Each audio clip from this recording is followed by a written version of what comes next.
பொதுவாக இப்படி ஒரு பிரம்மாண்டமான விழா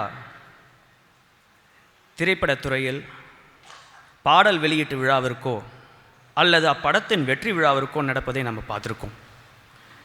ஆனால் சின்ன திரையில் இடம்பெற்ற ஒரு காவிய நெடும் தொடருக்காக அதில் பணிபுரிந்த நடிகர் நடிகையர்கள் மற்றும் தொழில்நுட்ப கலைஞர்களை பாராட்டி இவ்வளவு பிரம்மாண்டமான ஒரு விழா நடைபெறுகிறது என்றால் அதற்கு முழு காரணம் ஐயா அவர்கள்தான்.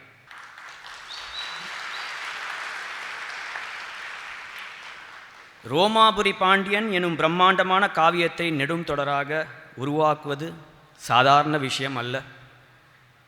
ஆனால் அதை கலைஞர் தொலைக்காட்சி தயாரித்து கதையில் உள்ள வேகமும் பிரம்மாண்டமும் எந்த வகையிலும் குறையாமல் வைஷ்ணவி மீடியா ஒர்க்ஸ் மக்களிடம் கொண்டு போய் சேர்த்திருக்கிறது என்றால் அது நிச்சயம் பாராட்டப்பட வேண்டிய ஒரு விஷயம்.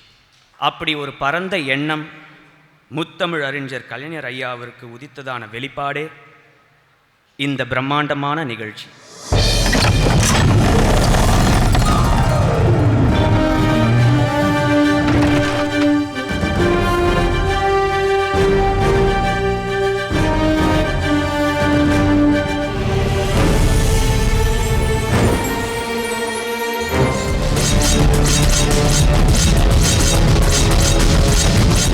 இந்த அருமையான மாலை பொழுதில் முதலில் அனைவரையும் வரவேற்கும் விதமாக ரோமாபுரி பாண்டியனின் இயக்குனர் திரு தனுஷ் அவர்களை ஓரிரு வார்த்தைகள் பேசுமாறு தாழ்மையுடன் கேட்டுக்கொள்கிறோம்.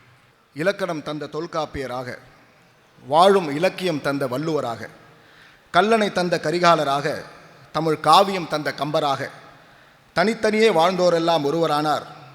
அவரே எங்கள் முத்தமிழ் அறிஞர் கலைஞரானார். சாதனைகள் பல படைத்து அவரது காவிய வரலாற்றில் ரோமாபுரி பாண்டியனை சின்னத்திரை காவியமாக்கி சரித்திரத்தில் எங்களுக்கும் ஒரு இடம் கொடுத்த அந்த சரித்திர நாயகனுக்கு கோடானு கோடி நன்றிகளை அவர் பாதங்களிலே மலர்களாக தூவி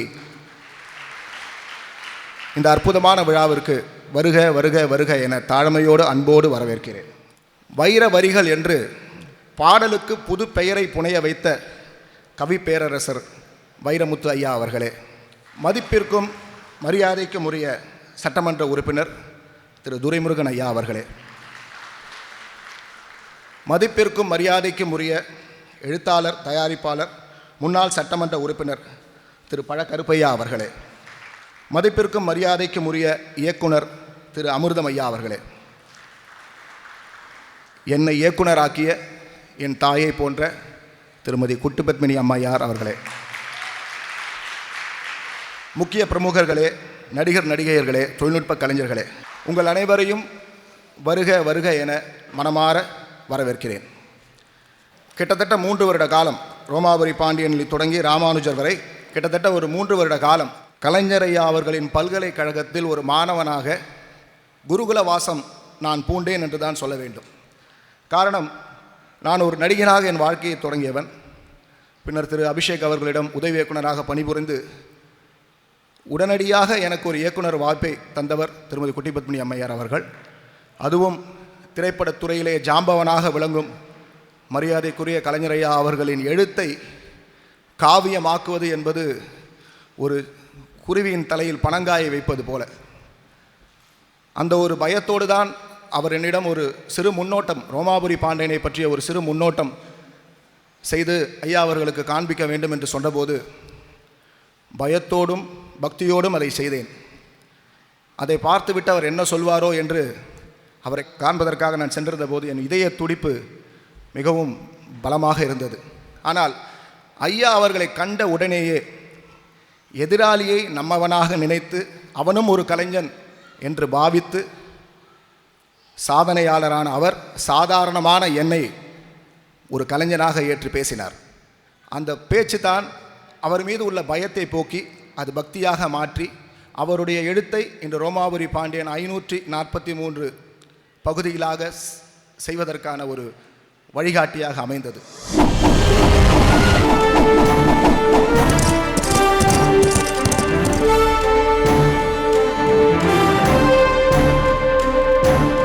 இந்த தொடருக்கு இயக்குனர் என்ற பெயர் எனக்கு கிடைத்திருக்கலாம். உண்மையில் என்னை இயக்கியவர் ஐயா அவர்கள்தான்.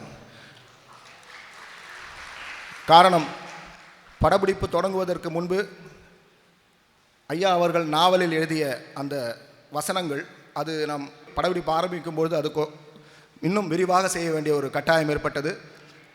என்ன எழுதப் போகிறோம் என்பதை ஐயாவிடம் விஷயத்தை சொல்லி, ஐயா அவர்கள் நிறைய இந்த விஷயங்களை சேர்த்து கொள்ளுங்கள் என்று சொல்லி, கதாபாத்திரங்களை புதிதாக உருவாக்கி கொள்ளுங்கள் என்று சொல்லி, இப்படி படப்பிடிப்பு ஆரம்பிப்பதற்கு முன்பும் படப்பிடிப்பு நடந்த உடனேயே அதனுடைய எல்லா வேலைகளும் முடிந்து ஐயா முதலில் அதை பார்த்து அதில் உள்ள எல்லா திருத்தங்களையும் செய்த பின்னர் தான் ஒவ்வொரு பகுதியும் 543 பகுதியும் ஐயா அவர்கள் பார்த்து தான் இது கலைஞர் தொலைக்காட்சியில் ஒளிபரப்பாகி இருக்கிறது. அதனால் இந்த 3 வருட காலம் ஒரு மாணவனாக அவரிடம் நான் பயின்றேன் என்று தான் சொல்ல வேண்டும். இது மிகப்பெரிய பாக்கியம், மதிப்பு எனக்கு. சுதந்திரம் வாங்குவதற்கு முன்புன்னு சொல்லலாம். அப்போ ஆரம்பித்த ஒரு மிகப்பெரிய எழுத்தாளருடைய பள்ளியில் பயின்ற மாணவன் நான் கலைஞர் ஐயாவுடைய உதவியாளன், அவருடைய மாணவன். அப்படி சொல்லிக்கிறது பெரிய பாக்கியம்.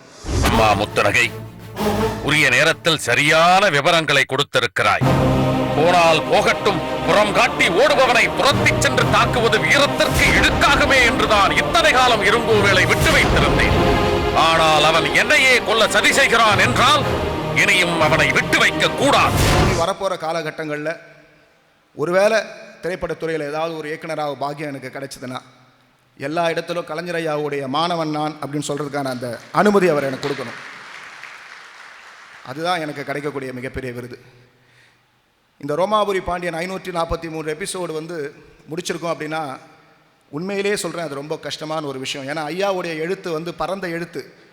அந்த கதையை படிச்சுட்டு நான் முதல்ல இதை எப்படி சின்ன திரையில் கொண்டு வர போகிறோன்னு ரொம்ப எனக்குள்ளே பயந்தேன். ஏன்னா ஐயா சோழ நாட்டில் ஆரம்பித்து பாண்டிய நாட்டில் டச் பண்ணி கடைசியாக ரோமாபுரியில் கொண்டு போய் கதையை முடிச்சிருக்காரு.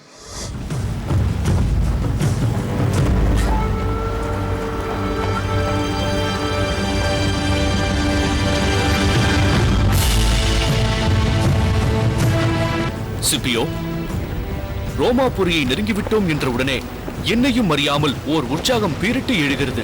இங்கிருந்து இன்னும் எவ்வளவு தூரம் செல்ல வேண்டும்? 10 கல் தூரம் தான் இருக்கும். எந்த இடத்துலையும் ஒரு நடிகரும் ஒரு கதாபாத்திரமும் இன்னொரு கதாபாத்திரமும் சாதாரணமாக உட்கார்ந்து பேசக்கூடிய சூழலே இருக்காது. ஒவ்வொரு காட்சியிலும் ஏதாவது ஒரு திருப்பு முனை, ஒரு எதிர்பார்ப்பு. ஒவ்வொரு காட்சியிலும் ஏதாவது ஒரு விஷயம் ஐயா அவர்கள் அதை எழுதியிருப்பார்கள். அவருடைய எதிர்பார்ப்பை பூரணமாக அங்கே காட்சியாக கொடுக்க முடியும் என்ற விஷயத்தில் என்னுடைய தொழில்நுட்ப கலைஞர்கள் மிகவும் பாடுபட்டிருக்கார்கள். முக்கியமாக ரோமாபுரி விஷயத்தை சிஜி கிராஃபிக்ஸில், அதாவது கம்ப்யூட்டர் கிராஃபிக்ஸில் கொண்டு வருவது என்பது சினிமாவுக்கு மட்டுமே சாத்தியமான ஒன்று. ஒவ்வொரு காட்சியும் கிராஃபிக்ஸ் செய்து அது முழுமையாக முடிவதற்கு 1 மாத காலம் ஆகும். இதுதான் சினிமாவுடைய ஒரு காட்சி கிராஃபிக்ஸ் ஆவதற்கான நேரம். ஆனால் எங்கள் குழுவைச் சேர்ந்த கம்ப்யூட்டர் கிராஃபிக்ஸ் மான்ஸ்டர் ஸ்டுடியோ அவர்கள் 2 நாளில், காரணம் நமக்கு நேரம் இல்லை, இன்று நான் படப்பிடிப்பை முடித்தால் 2 நாட்களில் அதை கிராஃபிக்ஸ் செய்து அந்த காட்சியை ஒளிபரப்ப வேண்டிய ஒரு கட்டாயம் ஏற்பட்டது. அந்த வகையில் மிகவும் பாடுபட்டு சிரமப்பட்டு கிளாடியேட்டர் ஃபைட் எல்லாம் இதில் எடுத்திருக்கோம்.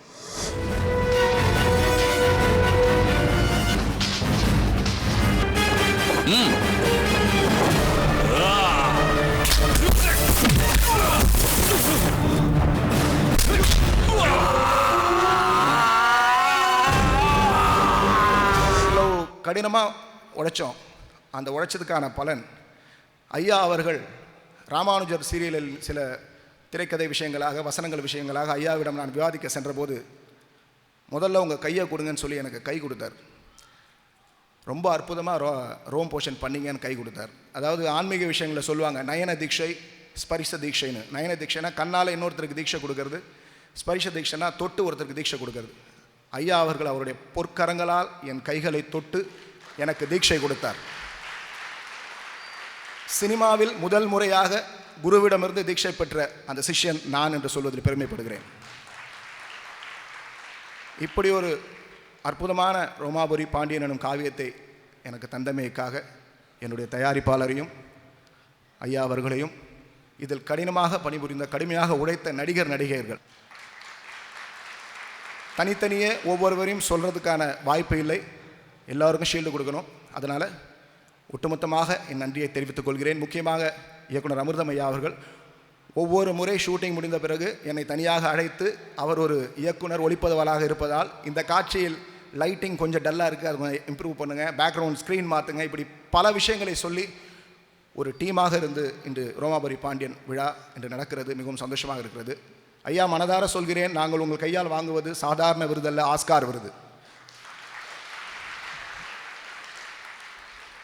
இதற்காக எத்தனை ஜென்மங்கள் உங்களுக்கு நன்றி சொல்ல போகிறோம் என்று தெரியவில்லை. நன்றி என்ற ஒரு வார்த்தையை தவிர எங்களிடம் வேறு எதுவும் இல்லை. மிக்க நன்றி. மலரும் பேச வேண்டும். நன்றி, வணக்கம்.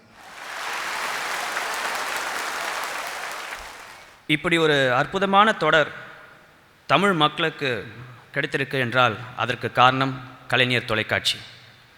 எனவே அடுத்ததாக இயக்குனர் திரு அமிர்தம் ஐயாவை விளக்குரை தருமாறு பணிவுடன் அழைக்கிறோம்.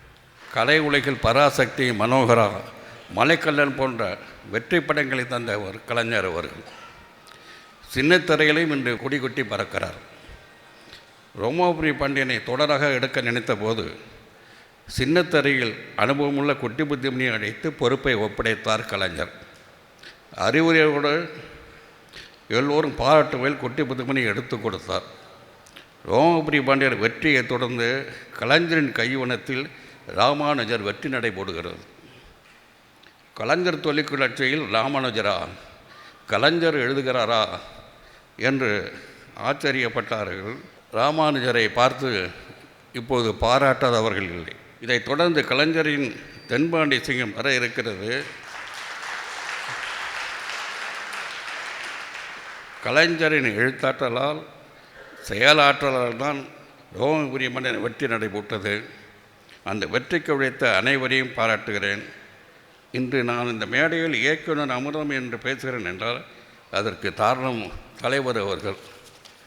1964 அன்று அவர்கள் பூம்புகார் படத்தை தலைவர் அவர்கள் எழுத முதல் எனக்கு ஒளிப்பதிவு செய்ய வாய்ப்பு கொடுத்தார். அது மாபெரும் வெற்றி பெற்றது. எனக்கு அதற்கு பூமாலை கிடைத்தது. ஆமாம், அடுத்து பூமாலை படத்தை எழுதினார். அதையும் எனக்கு வாய்ப்பு கொடுத்தால் ஒளிப்பதிவு செய்ததற்கு அதை மறக்க முடியாது. காரணம், அடுத்து மறக்க முடியுமா? தலைவர் எழுதுகிறார், என் அன்பு சகோதரர் முரசொலி மாறன் அவர்கள் இயக்குகிறார், நான் ஒளிப்பதிவு செய்கிறேன். அந்த பாக்கியம் எனக்கு கிடைத்ததை நினைத்து மகிழ்ச்சி அடைகிறேன். எமர்ஜென்சி வந்தது. அப்போ அண்ணா அவர்கள் எழுதிய கதையை வண்டிக்காரன் மகன் தலைவர் அவர்கள் எழுதுகிறார்கள்.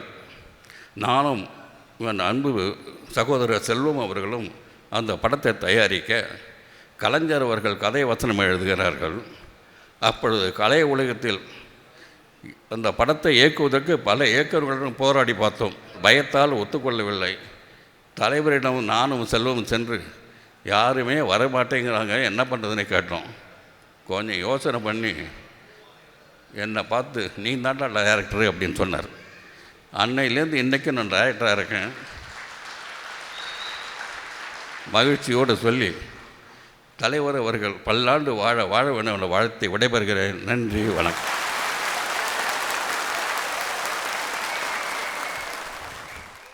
நெடும் தொடராக தயாரிப்பதை தனது வாழ்நாள் கனவாக நினைத்து அது இன்று நிறைவேறியிருக்கும் மகிழ்ச்சியையும் பெருமையும் பெற்றிருக்கும் ரோமாபுரி பாண்டியனின் தயாரிப்பாளர் திருமதி குட்டி பத்மினி அவர்களை ஓரிரு வார்த்தைகள் பேச மேடை கழைக்கிறோம்.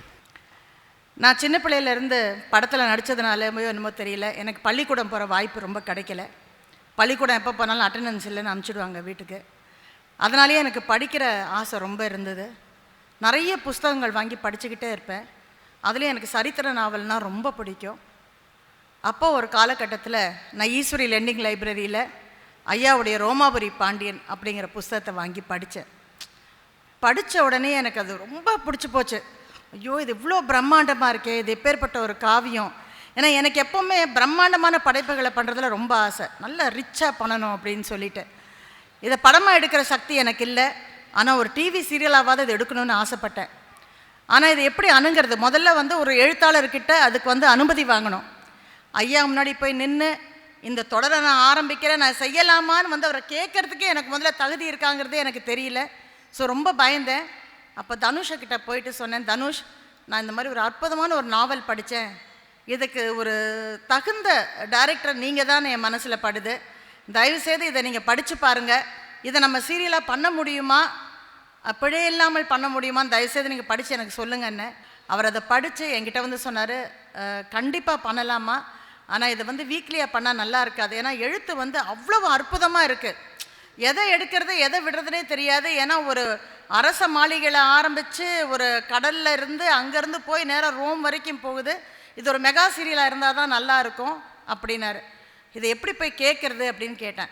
நான் வேணால் ஒரு யோசனை சொல்கிறேம்மா, நீங்கள் ஒரு 10 லட்ச ரூபா கொடுத்தீங்கன்னா நான் இது ஒரு குறும்படமாக முதல்ல ரெடி பண்ணுறேன், இது ஐயாவுக்கு போய் போட்டு காமிக்கலாம், இது எப்படி ஆரம்பித்து எப்படி ட்ராவல் ஆக போகுதுன்னு. அப்போ அவங்களுக்கு அது பிடிச்சதுன்னா உங்களுக்கு கொடுப்பாரு, பிடிக்கலன்னா 10 லட்ச ரூபா நஷ்டம், ஓகேயான்னு கேட்டார். நான் சொன்னேன், பரவாயில்ல, 10 லட்சம் போனாலும் பரவாயில்ல, இது என் வாழ்க்கையில் எனக்கு ஒரு மிகப்பெரிய மைல்கல், இதை மட்டும் ஐயா அவங்க ஒத்துக்கிட்டாங்கன்னா எனக்கு கிடைச்ச மிகப்பெரிய ஒரு ஆசீர்வாதமாக இதை நான் நினைப்பேன்னு சொல்லி ரெடி பண்ண சொல்லிட்டேன். ரெடி பண்ணிவிட்டு சண்முகன்கிட்ட ஃபோன் பண்ணி அப்பாயின்மெண்ட் கேட்டு வாங்கிட்டு ஐயாவை பார்க்க போனோம்.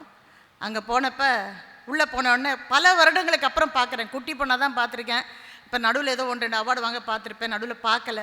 ஸோ போனோடனே, வாமா நல்லா இருக்கியா அப்படின்னாங்க. நல்லா இருக்கேன் அப்படின்னு. என்ன விஷயம் அப்படின்னாங்க. ரோமாபுரின்னு. ரோமா அப்படின்னாரு. அவ்வளோதான், நாக்கு மேலே போய் ஒட்டிக்கிச்சு. அதுக்கப்புறம் எனக்கு வெறும் காற்று தான், குரலே வெளியில் வரல. அதை புரிஞ்சுக்கிட்ட தனுஷ் என்ன பண்ணாருன்னா, மெதுவாக ஐயா கிட்ட போய், ஐயா இந்த உங்கள் புஸ்தகம் ரோமாபுரி நாவலை வந்து நாங்கள் 2 பேரும் படித்து அதை சீரியலாக பண்ணணும்னு ஆசைப்பட்றோம், அதை வந்து பண்ணால் எப்படி இருக்குன்னு ஒரு குறும்படமாக கொண்டு வந்திருக்கோம், நீங்கள் பார்க்கணும் அப்படின்னு. லேப்டாப் ஓப்பன் பண்ணும்போதே அவர் கையெல்லாம் நடுங்குது. லேப்டாப்பை ஓப்பன் பண்ணி அவர் முன்னாடி வச்சார். அப்படின்னாரு. சின்ன அவர் போட்டார். அவர் போடும்போதே எனக்கு பயங்கர நடுக்கம். இதை பார்த்துட்டு என்ன சொல்ல போகிறாரு அப்படின்னு சொல்லிட்டு ரொம்ப பயத்தோடு நிற்கிறேன். ஒன்றுமே சொல்லலைங்க, அப்படியே பார்த்தாரு. திருப்பி போடு அப்படின்னாரு. அவ்வளவுதான்.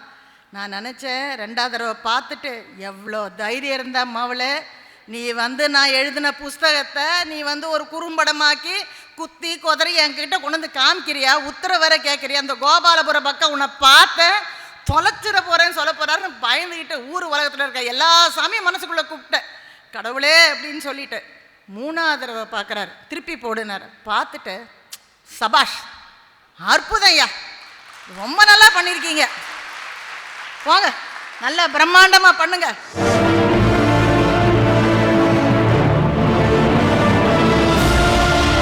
சரியா, நான் சொன்ன அந்த விலை மதிப்பில்லாத பொருள் என் மகளுக்கு சமமாக நான் போற்றிய ஜூனோ தான். நேராக குடுகுடுன்னு ஓடி வந்து நேராக இயக்குனர் அமிர்த அண்ணன் கிட்ட ஓடி போனேன். இந்த மாதிரி ஐயா உத்தரவு கொடுத்துருக்காங்க, தயவுசெய்து எங்களுக்கு ஒரு வாய்ப்பு கொடுங்க அப்படின்னு சொல்லி கேட்டு போனேன். அப்போ அவர் சொன்னார், நல்ல முயற்சிமா, ஆனால் ஒன்றே ஒன்று சொல்கிறேன், மற்ற சீரியல் எடுக்கிற மாதிரி இல்லை இது, இது வந்து மிகப்பெரிய ஒரு காவியத்தை நீங்கள் எடுக்க போகிறீங்க, இதில் ஒரு சின்ன பிழை, ஐயாவுடைய எழுத்துக்கோ அவருக்கோ களங்கம் வரா மாதிரி ஒரு சின்ன தப்பு பண்ணிங்கன்னா கூட உங்களை தொலைச்சிருவேன்னார். சொன்னேன், இல்லைங்கய்யா என்னை நம்புங்க, நான் என் உயிரை கொடுத்து இந்த சீரியலை பண்ணுவேன் அப்படின்னு சொல்லி கடைசியில் வந்து நாங்கள் ஊருக்கு போகும்போது, ஏன்னா மெட்ராஸை சுற்றி எங்கேயுமே தமிழ்நாட்டில் பேலஸ் இல்லை, ஆனால் ஐயா ஓப்பனிங்கே பார்த்தீங்கன்னா ஒரு பெரிய விழாவில் ஓப்பன் பண்ணியிருப்பாங்க கதையை, அதுக்கு சூட்டபிளான ஒரு பேலஸ் வந்து இங்கே எங்கேயுமே இல்லை. அப்போ ஜெய்ப்பூர் போகணுன்னு முடிவு பண்ணி 240 பேர் போனோம். இங்கே ஆர்டிஸ்ட்டுக்கெல்லாம் தெரியும், ஏர்போர்ட்டில் கிட்டத்தட்ட 50-60 பேர் நாங்கள் பிளேனில், அது போக ட்ரெயினில் அவ்வளோ பேர். யூஸ்வலாக ஷூட்டிங்க்கு நான் கூட போக மாட்டேன், ஏன்னா ஒரு ப்ரொடியூசராக அங்கே போய் டைரக்டரை தொந்தரவு பண்ணக்கூடாதுன்னு நினைப்பேன். ஆனால் அது ஐயாவுடைய கதைங்கிறதுனால பயந்து போய் நானும் கூட போயிருந்தேன். அப்போ பக்கத்தில் வந்து அமீர் கானுடைய ஷூட்டிங், பாலாஜி டெலிஃபிலிம்ஸும் ஒரு படம் பண்ணிகிட்டு இருக்காங்க. அவங்கெல்லாம் வந்து இதை ஏதோ சினிமா ஷூட்டிங்னு நினச்சிக்கிட்டாங்க. எங்ககிட்ட வந்து கேட்டாங்க, கியா பிக்சர், கவுன்சா பிக்சர், தமிழ் பிக்சர் அப்படின்னாங்க. நோ தமிழ் சீரியல், ஐயா கலைஞர் சீரியல் அப்படின்னு சொன்னோன்னா, சீரியல் அப்படின்ட்டு இந்த கூட்டத்தை பார்த்து அவங்களாம் பிரமிச்சு போயிட்டாங்க. வருக வருக, வேளிர்குடியின் மானம் காக்க வந்த மா வீரர்களே வருக. தனித்தனி அரசு கண்டு சிறப்புடன் ஆட்சி புரியும் மாட்சிமை மிக்க வேளிர்குல அரசர்களே வருக. எங்கள் மன்னர் இருங்கோவேளின் 1ஆம் ஆண்டு திருமண விழாவிற்கு வருகை புரிந்திருக்கும் உங்கள் அனைவரையும் அன்போடு வரவேற்கிறேன். ஆனால் அந்த சீரியல் வந்து நல்லபடியாக எடுத்து ஐயாட்ட கொண்டு வந்து காமிச்சு அவங்க நல்லா இருக்குன்னு சொன்னப்போ எங்களுக்கு ரொம்ப சந்தோஷமாக இருந்தது. யூஸ்வலாக நிறைய சீரியல் வந்து நான் பல எழுத்தாளர்கிட்ட இருந்து வாங்கி நான் சீரியல் பண்ணியிருக்கேன். எழுத்தாளர் அப்படிங்கிறவங்க வந்து எழுதின அதை கொடுப்பாங்க, அவங்களோட டிஸ்கஸ் பண்ணுவோம், அப்புறம் நாங்கள் சீரியலாக பண்ணிவிடுவோம். அவங்க எழுதுனது அதில் வந்ததா இல்லையான்னு அவங்க அந்த அளவுக்கு வந்து அதை பார்த்துக்க மாட்டாங்க. ஆனால் ஐயா அவர்கள் ஒவ்வொரு சீனையும் பார்த்து எங்களுக்கு வந்து எழுதி எழுதி கொடுப்பாரு. நாங்கள் வந்து போய் ஐயா இன்னும் 2 சீன் வேணும்னு கேட்போம், உடனே எழுதுவார். ஷண்ணாதனை உடனே அதை டைப் பண்ணி அப்படியே லொக்கேஷனுக்கு ஃபேக்ஸ் மிஷின் அங்கேயே வச்சுருப்போம், ஃபேக்ஸில் போகும். இந்த அளவுக்குலாம் டே அண்ட் நைட் வந்து எங்களுக்கு எழுதி கொடுத்துருக்காங்க. அது எங்களுக்கு கிடைச்ச மிகப்பெரிய ஒரு வரப்பிரசாதம் அது. அண்ட் இங்கே வந்து நான் கண்டிப்பாக ஒன்று சொல்லணும். சின்ன பிள்ளையில் எனக்கும் வந்து ஐயாவுடைய அறிமுகம் எங்கள் அம்மா மூலியமாக தான் கிடச்சிது. அதே பூம்புகார் படத்தில் தான் கிடச்சிது. எங்கள் அம்மா பூம்புகார் படத்தில் ஒரு ரோல் ஆக்ட் பண்ணியிருப்பாங்க. அப்போ என்னை வீட்டுக்கு கூட்டிகிட்டு போவாங்க. கூட்டும்போது வீட்டில் எல்லாருக்கும் பழகிற ஒரு வாய்ப்பு எனக்கு கிடச்சிது. கொஞ்ச நாட்களுக்கு அப்புறம் முரசே முழங்கு அப்படின்னு ஒரு நாடகம், அதில் தளபதியோடு நடிக்கக்கூடிய அந்த தளபதி அண்ணனோட நடிக்கக்கூடிய ஒரு வாய்ப்பு எனக்கு கிடச்சிது. அது கிட்டத்தட்ட ஒரு 200-300 நாடகம் ஊராக போனோம். அதாவது சாயங்காலம் 6 மணிக்கு ஆரம்பித்து அடுத்த நாள் காத்தால 5 மணி வரைக்கும் அந்த நாடகம் நடக்கும். அப்போ நான் அவர்கிட்ட கற்றுக்கிட்டேன், ஒரு நேர்மையாக எப்படி வந்து ஒரு ஃபோக்கஸ்டாக வந்து ஒருத்தர் ஒர்க் பண்ணணுங்கிறது, அட்மினில் எப்படி இருக்கணுங்கிறது அவருடைய செயல்பாடுகள்லேருந்து நான் கற்றுக்கிட்டேன். ஆனால் ஒரு தடவை கூட நாடகத்தில் நல்லா ஆக்ட் பண்ணியிருக்கேன்னு அவர் சொன்னதே இல்லை. எனக்கு அது ஒரு வருத்தமாக கூட இருக்கும். ஆனால் இந்த ரோமாபுரி பாண்டியனை பார்த்துட்டு தளபதி அண்ணனும் அண்ணியும் ரொம்ப நல்லா இருக்குமா, நல்லா பண்ணியிருக்கீங்க, வாழ்த்துக்கள் அப்படின்னு சொன்னாங்க. இது வந்து என் வாழ்க்கையில் எனக்கு ஒரு பெரிய கிரீடம் கொடுத்த மாதிரி. எல்லாருமே அவர்கிட்ட அவார்டு வாங்கணும்னு ஆசையாக இருக்கீங்க. அதனால் ஒன்றே ஒன்று மட்டும் சொல்லி முடிச்சுக்கிறேன். ராமானுஜருங்கிற சீரியலை நான் எடுத்துகிட்டு போகாத சேனலே இல்லை. எல்லா சேனலுக்கு போய் இந்த சீரியல் பண்ணணும்னு ஆசைப்பட்டேன். ஆனால் அந்த ஆச்சாரியர் இந்த ஆச்சாரியர் தான் எழுதணும்னு முடிவு பண்ணிட்டார். இது வந்து என் வாழ்க்கையில் எனக்கு கிடைச்ச மிகப்பெரிய ஒரு பாக்கியம். ஐயா, உண்மையிலேயே சொல்கிறேன், என் தாய் தகப்பன் இப்போ உயிரோடு இல்லை. உண்மையிலேயே எனக்கு தந்தைக்கு தந்தையாகவும் குருவாகவும் இருந்து நீங்கள் எங்களை ஆசீர்வாதத்துக்கு ரொம்ப நன்றி. வணக்கம். அடுத்ததாக இந்த காவியத்தொடரில் நடித்த நடிகர் நடிகையர்கள் கலைஞர் ஐயா அவர்களின் வசனத்தை பேசிய அனுபவங்களை நம்மளோடு பகிர்ந்து கொள்ள ஆசைப்படுகிறார்கள். முதலாவதாக கரிகால் பேருவளத்தாராக சோழ மன்னராக வாழ்ந்த திரு ஓஏகே சுந்தர். அன்பு குடிமக்களே, அவை புலவர்களே, நாடுகாக்கும் நல்லவர்களே, இன்று நமக்கெல்லாம் ஒரு திருநாள். நமது சோழ மண்டலத்து வரலாற்றில் இன்று ஒரு பொன்னேடு சேர்க்கப்படுகிறது. தமிழ்த்தாயின் செல்வங்கள் நாம், தமிழால் வளர்க்கப்படுபவர்கள் நாம். நமது அருமை தமிழ்த்தாயை அன்புடன் பேணி வளத்துடன் வாழ வைக்க வேண்டிய கடமைக்கு உரியவர்கள் நாம். தமிழர்களின் அனைவர் நெஞ்சிலும் நீங்காத இடம்பெற்ற என்றும் வாழ்ந்து கொண்டிருக்கும் எங்கள் தானை தலைவர் ஐயா அவர்களின் பொற்பாதங்களில் விழுந்து என்னுடைய வணக்கத்தை தெரிவித்துக் கொள்கிறேன்.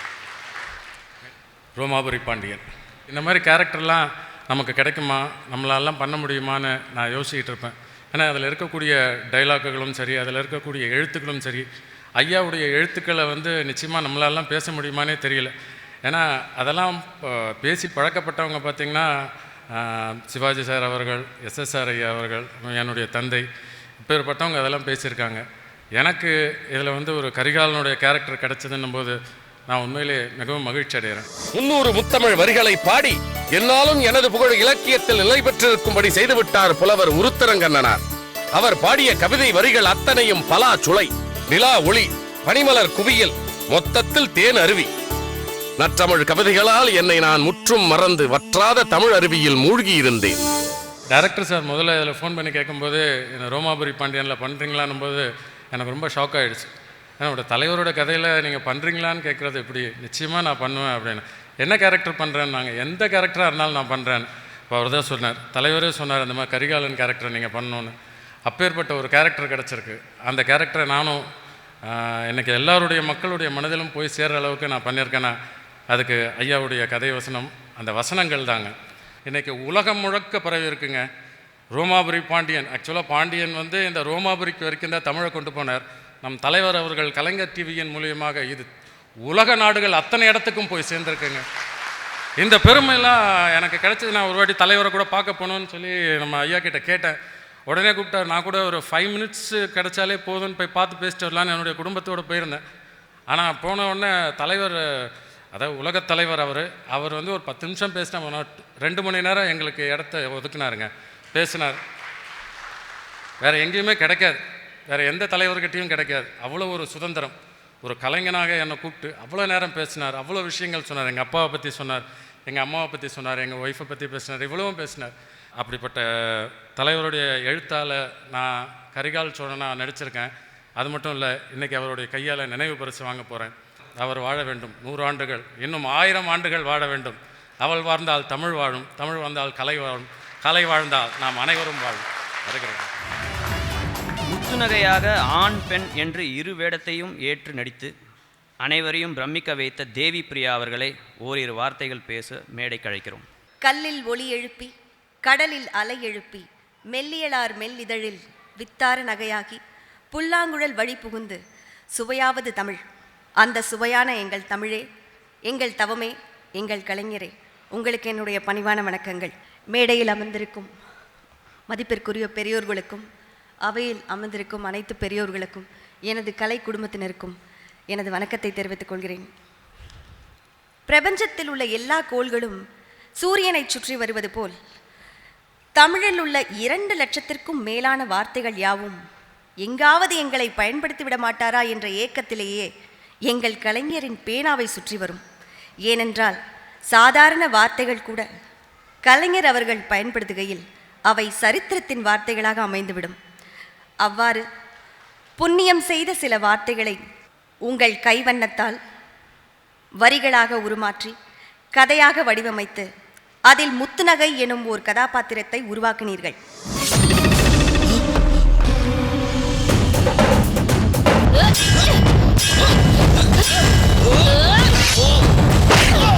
முத்துநகையாக நான் நடிக்கப் போகிறேன் என்றதும் எனக்குள் எத்தனையோ அதிர்வுகள். என்னால் இந்த கதாபாத்திரத்தை முழுமையாக செய்ய முடியுமா என்று ஏதோ என்னாலான முயற்சிகளை செய்து அந்த கதாபாத்திரத்தை உள்வாங்கி முத்துநகைக்கு ஓரளவுக்கு உயிர் கொடுத்துள்ளேன் என்ற நம்பிக்கையில் இங்கு உங்கள் முன் நிற்கிறேன். நான் ஒரு சாதாரண பெண் மட்டுமல்ல, ஒரு சிறந்த வீராங்கனையும் கூட. எனது கரங்களில் என் தந்தை தந்த ஏட்டையும் எனது தாய் தந்த மூலிகையை மட்டுமல்ல, தேவைப்பட்டால் வாளையும் ஏந்துவேன். புலியை முரத்தால் அடித்து துரத்தினால் ஒரு தமிழ் பெண் என்று சொல்வார்கள். அந்த தமிழச்சியின் மரபில் வந்த இந்த முத்துநகை கதாபாத்திரத்திற்கு நான் தேர்ந்தெடுக்கப்பட்டிருக்கிறேன் என்று தெரிந்தபோது எனக்குள் இருக்கும் திறமை என்னை மிளிர வைத்தது. முத்துநகையாகவே என்னை மாற்றிவிட்ட உங்கள் பேனாவிற்கு என் மனமார்ந்த நன்றிகள். டார்வின் தியரி கூறுகிறது, உயிர்களின் உச்சம் மனிதனாக பிறவி எடுப்பதுதான் என்று. அதேபோல் தமிழ் சினிமாவில் ஓர் நடிகனாக ஓர் கலைஞனாக இருப்பதன் உச்சம் எங்கள் கலைஞரின் எழுத்தில் உருவாக்கப்படும் கதைகளில் கதாபாத்திரங்களாக நடிப்பதே என்று. பராசக்தியில் நடிகர் திலகம் அவர்கள் சிம்மக்குரலில் பேசிய வசனங்களை எழுதிய எங்கள் பிதாமகன்தான் ரோமாபுரி பாண்டியன் கதையை எழுதியிருக்கிறார் எனும் பொழுது அதில் நடித்த நான் மட்டுமல்ல, என் சக கலைஞர்கள் மட்டுமல்ல, ஏன் அரசே வணக்கம் என்று மட்டும் கூறி நடிக்க வாய்ப்பு பெற்ற சிறு சேவகன் கதாபாத்திரம் கூட நிச்சயமாக அளவிலா பெருமை கொள்ளும் என்பதில் இங்கே உறுதியோடு தெரிவிக்க ஆசைப்படுகிறேன். பெரும்பாலான கலைஞர்களுக்கு தன்னுள் இருக்கும் எல்லா திறமைகளையும் வெளிப்படுத்த வாய்ப்பு கிடைத்து விடுவதில்லை. ஆனால் முத்துநகையாக நடித்த நானோ வாளெடுத்தேன், வேல் வீசினேன், வில்லெய்தேன், கவி பாடினேன், நடனமாடினேன், ஆணுருவம் பூண்டு காதலால் துரத்தப்பட்டேன், மூதாட்டி வேடமிட்டு தந்தையை காப்பாற்றினேன். இவை எல்லாவற்றிற்கும் மேலாக சிறப்புமிக்க உங்கள் இலக்கியம் நயம் மிகுந்த வீர வசனங்களை வீர்கொண்டு பேசினேன்.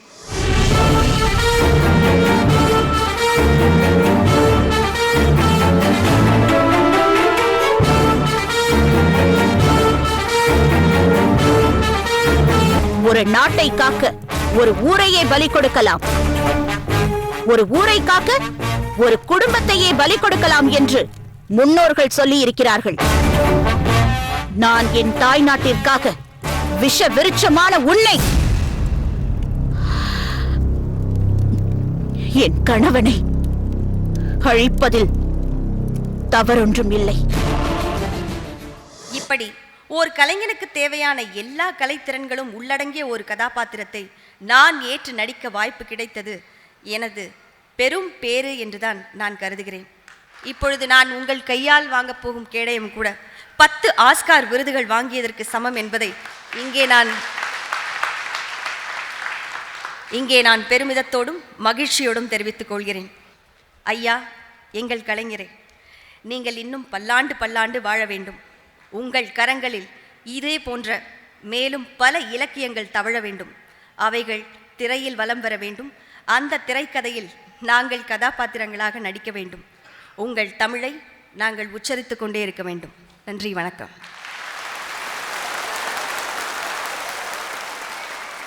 இருங்கோவேல் என்றால் இப்படித்தான் இருந்திருப்பாரோ, அவருடைய பகமை உணர்ச்சி இப்படியும் இருந்திருக்குமா என்று யோசிக்க வைக்கும் வகையில் அசாத்தியமான நடிப்பை வெளிப்படுத்திய விஜேஷ் அவர்களை ஓரிரு வார்த்தைகள் பேச மேடைக்கு அழைக்கிறோம்.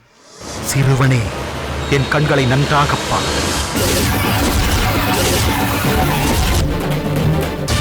அதில் கொழுந்து விட்டெறியும் தீயை பார்.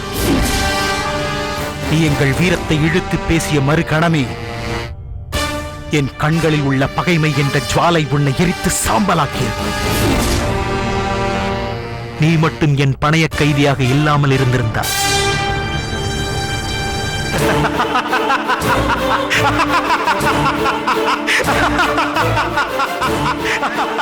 என் ஆறுயிர் நண்பன் தனுஷோட நட்பு கிடைச்சிது.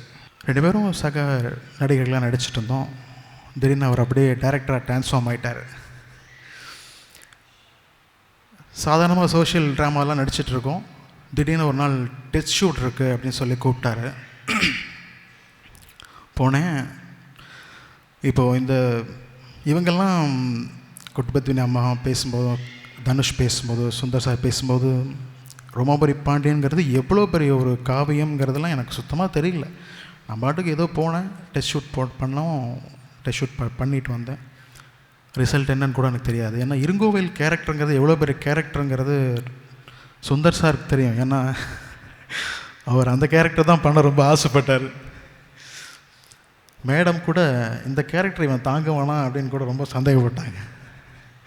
ஆனால் இது எல்லாத்துக்கும் மேலே என் மேல் நம்பிக்கை வச்சு என்னை இந்த கேரக்டர் பண்ண வச்சது என் நண்பர் தனுஷ். உன் மன்னன் தரும் தலைமை பொறுப்பை ஏற்றுக்கொண்டு அவன் பேசிய பேச்சுக்கெல்லாம் தலையாட்டிக் கொண்டிருக்கும் உன்னை போல் இருப்பவன் நல்ல வீரன். கொள்கை, புரட்சி, தன்மானம் என்று வாழ்ந்து கொண்டிருக்கிறார்களே எங்கள் வேளிர்குடி மக்கள், அவர்கள்தான் உண்மையான வீரர்கள். நான் இன்னைக்கு உங்கள் முன்னாடி இங்கே நிற்கிறதுக்கு காரணமே அவர் தான். அவருக்கு தான் என்னோடய மனதார நன்றிகள். எனக்கு இப்படி ஒரு வாய்ப்பை கொடுத்த குட்டுபத்வினி அம்மாவுக்கு ரொம்ப நன்றி. கலைஞர் ஐயாவை பற்றி பேசுகிறதுக்கு எனக்கும் வயசு பத்தாது, அனுபவம் பத்தாது. நான் நிறைய படங்கள்லாம் நிறைய பார்ப்பேன். எனக்கு சிவாஜி சார் ரொம்ப பிடிக்கும். மனோகரெல்லாம் நிறைய தடவை பார்ப்பேன். ஒரு காலகட்டத்துக்கு மேலே அந்த வசனங்கள், பூம்புகார்லாம் அந்த வசனத்துக்காகவே ஒரு 10-15 தடவை பார்த்துருப்பேன். எங்கள் அம்மா கூப்பிட்டு இதெல்லாம் பாடுறா, எப்படி பேசுகிறாங்க பாருன்னு. நான் நடிகனாகவே ஆவேன் நினச்சி பார்க்காதன்னா கலைஞர் ஐயாவோட வசனங்கள்லாம் பேசி நடிப்பேன் நான் எந்த காலத்தையும் நினச்சி பார்க்கல. அப்படிப்பட்ட நான் அப்படிப்பட்ட வசனங்கள்லாம் பேசி நடித்து பரவாயில்ல நல்லா பண்ணுறீங்கிற ஒரு பாராட்டுகளையும் பெற்று இன்றைக்கி அவர் கையில் இந்த அவார்டையும் வாங்குற நினைக்கும் போது ரொம்ப சந்தோஷமாக இருக்குது. வீரர்களே, 7 அடுக்கு மாளிகை அமைத்துக் கொண்டு வாழ்ந்திருந்த நான் இன்று இந்த காட்டில் ஒரு மரமாளிகை அமைத்து வாழ்ந்து கொண்டிருக்கின்றேனே. இதெல்லாம் எதற்காக? கரிகாலனை பழிவாங்குவதற்காக. இந்திர விழாவில் அவன் பாண்டியனோடு இருக்கும் நேரத்தில் அவனை கொண்டிருந்தால் பெரும் கலவரம் மூண்டிருக்கும். பார்த்தவர்கள் மீண்டும் பார்க்க வேண்டும் என்றும் ஓரிரு பகுதிகளை பார்க்க தவறிட்ட சிலர் மீண்டும் முழுமையாக பார்க்க வேண்டும் என்று தன் ஆவலை வெளிப்படுத்தியதன் காரணமாக ரோமாபுரி பாண்டியனின் 543 பகுதிகளையும் குறுந்தகடுகளாக முத்தமிழ் அறிஞர் கலைஞர் ஐயா அவர்கள் வெளியிட கவி பேரரசு வைரமுத்து ஐயா அவர்கள் அதை பெற்றுக்கொள்ளுமாறு தாழ்மையுடன் அழைக்கிறோம்.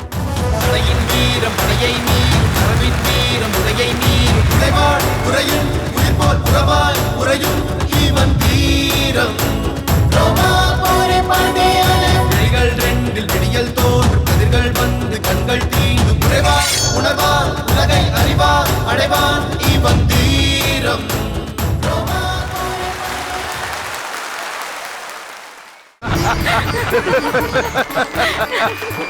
சோழ குலத்தின் மாமணியாக திகழும் மன்னவா, இந்திர விழாவின் கோலாகலங்களையும் மக்களின் மகிழ்ச்சி ஆரவாரத்தையும் கண்டு நான் மெய்மறந்து போனேன். கடற்கரையில் நான் கண்ட அலைகளா, அதனையும் மிஞ்சும்படி நிறைந்திருந்த மக்கள் கூட்டத்தின் தலைகளா, எவை அதிகம் என்று என்னால் கூற முடியவில்லை.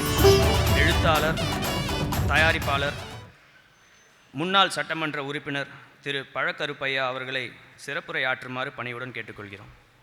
வணக்கத்திற்குரிய தமிழின தலைவர் கலைஞர் அவர்களே, நீண்ட நெடுங்காலத்திற்கு பிறகு கலைஞர் முன்னிலையில் பேசுகின்ற வாய்ப்பு பெற்றது குறித்து நான் உண்மையிலே பெருமகிழ்வு எய்துகின்றேன். காணாமல் போன குழந்தை திரும்ப வருவதை பற்றி விவிலியத்தில் பெரிய கதை ஒன்று உண்டு. அதுபோல் இவையெல்லாம் நிகழ்கின்றன. இந்த ரோமாபுரி பாண்டியனை நான் படித்தேன், பார்த்தேன். முழுவதும் அல்ல, ஓரளவுக்கு. ஆனால் ராமானுஜரை நான் நாள்தோறும் பார்க்கிறேன். ராமானுஜரை நான் பார்ப்பதற்கு மிகப்பெரிய காரணம் கலைஞர் ராமானுஜரை எழுதுகிறார் என்பதுதான். எனக்கு தொடர் பார்க்கின்ற பழக்கம் கிடையாது. ஆனாலும் கூட ராமானுஜரை கலைஞர் எழுதுகிறார் என்றவுடன் முதல் நாளிலிருந்து அதை பார்க்க தொடங்கினேன். என்னை மட்டுமல்ல, ஒரு ஐயங்கார் எனக்கு ரொம்ப நண்பர், அவர் ஒரு பெரிய வழக்கறிஞர். அவர் ஒரு நாள் என்னுடைய வீட்டிற்கு வந்திருந்தார். 7 மணி, 7:05, 7:10 பேசிக்கொண்டே இருக்கிறோம். திடீரென்று 7:10 ஆகிவிட்டது, நான் வீட்டுக்கு போக வேண்டும் என்று சொன்னார். பக்கத்தில் தான் வீடு. என்ன என்று கேட்டேன். ராமானுஜர் பார்க்க வேண்டும் என்று சொன்னார். அவர் ஐயங்கார். ராமானுஜர் பார்க்க வேண்டும் என்று சொன்னார். என்னுடைய வீட்டிலும் தொலைக்காட்சி இருக்கிறது, இங்கேயே உட்கார்ந்து பார்ப்போம். இல்லை இல்லை, ஆத்துக்காரியோடு பார்க்கணும். அதை அவர் சொல்கிறார், ஆத்துக்காரியோடு பார்க்கணும். ரொம்ப நன்னாக எழுதுகிறார் கலைஞர்னார். அடாடாடாடாடா, எனக்கே யோசித்து பார்க்கிறேன். பராசக்தி காலத்திலிருந்து ராமானுஜர் காலம் வரையிலும் எவ்வளவு பெரிய வேறுபாடு. ஒரு காலத்தில் நம்முடைய கலைஞர் அன்றைக்கு வசனம் எழுதினார்.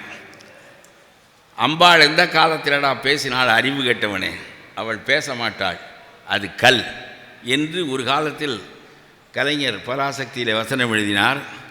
அந்த கலைஞர் இப்பொழுதும் இருக்கிறார். அந்த கை இப்பொழுதும் எழுதுகிறது.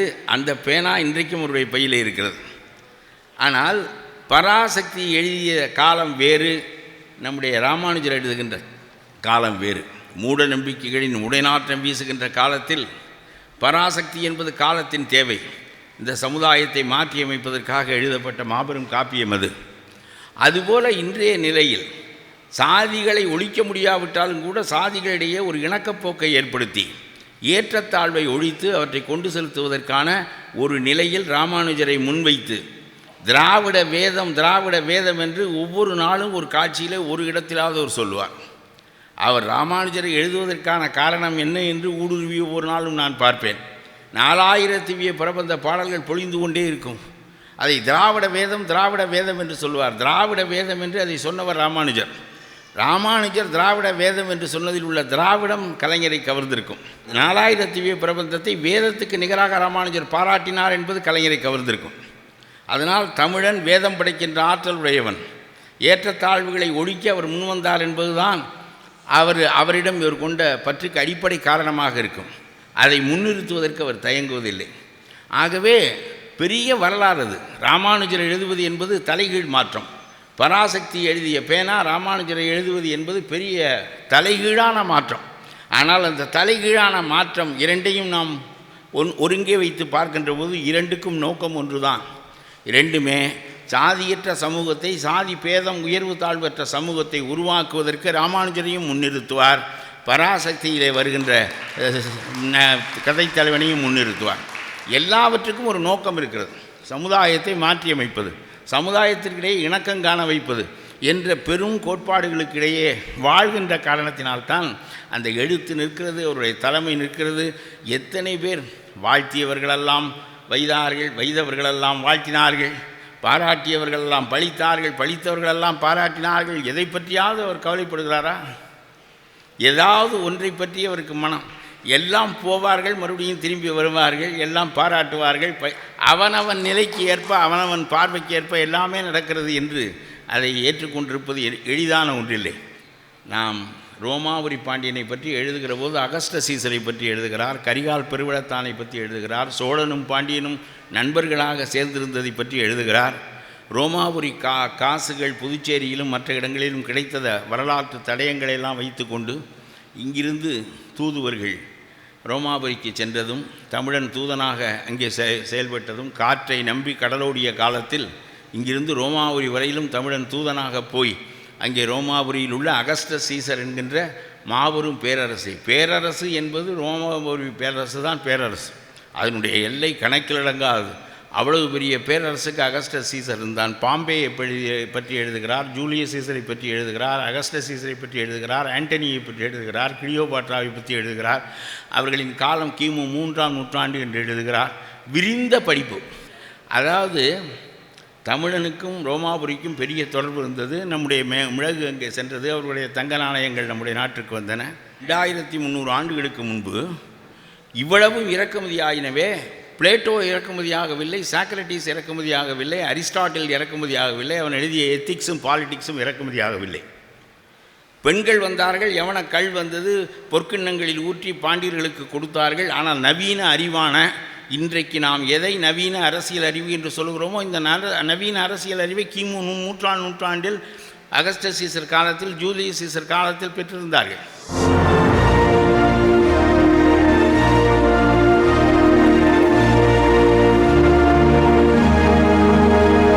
என்ன செழியா அப்படி பார்க்கிறாய்? இல்லை, இது போன்ற ஒரு பருகு நீரை எங்கள் நாட்டில் நான் பார்த்ததே இல்லை. கவலைப்படாதே, இது மதுபானம் அல்ல, சாதாரண சுவை நீர்தான். அரண்மனைக்கு வரும் விருந்தாளிகளுக்கு முதலில் இந்த சுவை நீரை கொடுத்து வரவேற்பதுதான் எங்கள் ரோமானியரின் வழக்கம். சாக்ரட்டிஸும் பிளேட்டோவும் எல்லா புதிய சிந்தனைகளையும் வைத்து 13ஆம் நூற்றாண்டில் மறுமலர்ச்சி காலத்தில் தான் இவர்களுடைய சிந்தனைகள் தான் புதிய ஐரோப்பாவை உருவாக்கியது. அந்த ஐரோப்பியர்கள் நம்மை ஆண்ட பிறகுதான் இந்த கருத்துக்களெல்லாம் நம்மை வந்து சேர்ந்தன. ஆனால் ரோமாபுரியோடு நமக்கு நேரடியாக தொடர்பு இருந்தபோது மிளகை கொடுத்துவிட்டு தங்க காசை பெறுவதற்கும் யவன கல்லையும் யவன மங்கையும் பெறுவதற்கு நமக்கு தெரிந்திருந்தது போல யவன அறிவை பெறுவதற்கு தெரிந்திருந்தால் தமிழ்நாட்டினுடைய வரலாறு வேறு விதமாக இருந்திருக்கும்.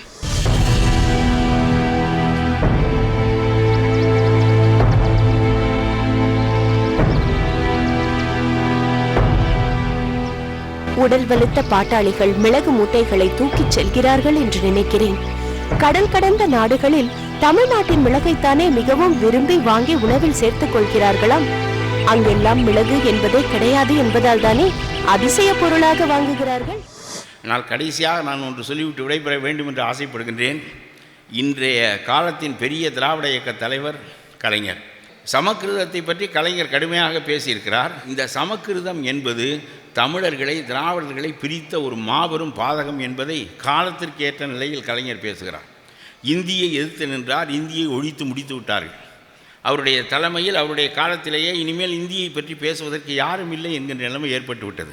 ஆனால் காலநிலைக்கு ஏற்றவாறு இந்துத்துவா மீண்டும் தலை தூக்குகின்ற போது, சமக்கிருதம் மீண்டும் அதன் வழியாக ஊன்றி நிற்க முயலுகின்ற போது அவற்றை எதிர்த்து நிற்கின்ற காலத்தின் he is relevant to the period, காலத்தின் போக்கு தெரிந்து அதற்கேற்ற கருத்துக்களை முன்வைக்க தெரிந்த மாபெரும் தலைவர் அவர்தான். அதனால் சமக்கிருத எதிர்ப்பு என்பது சாதாரணமாக பல பேருக்கு தெரிகிறது. சமக்கிருத எதிர்ப்பு என்பது ஆரிய நாகரிகத்தின் எதிர்ப்பு. நம்முடைய திராவிட மொழிகள் சிதைந்து போனதற்கு காரணமே சமக்கிருதம் தான்.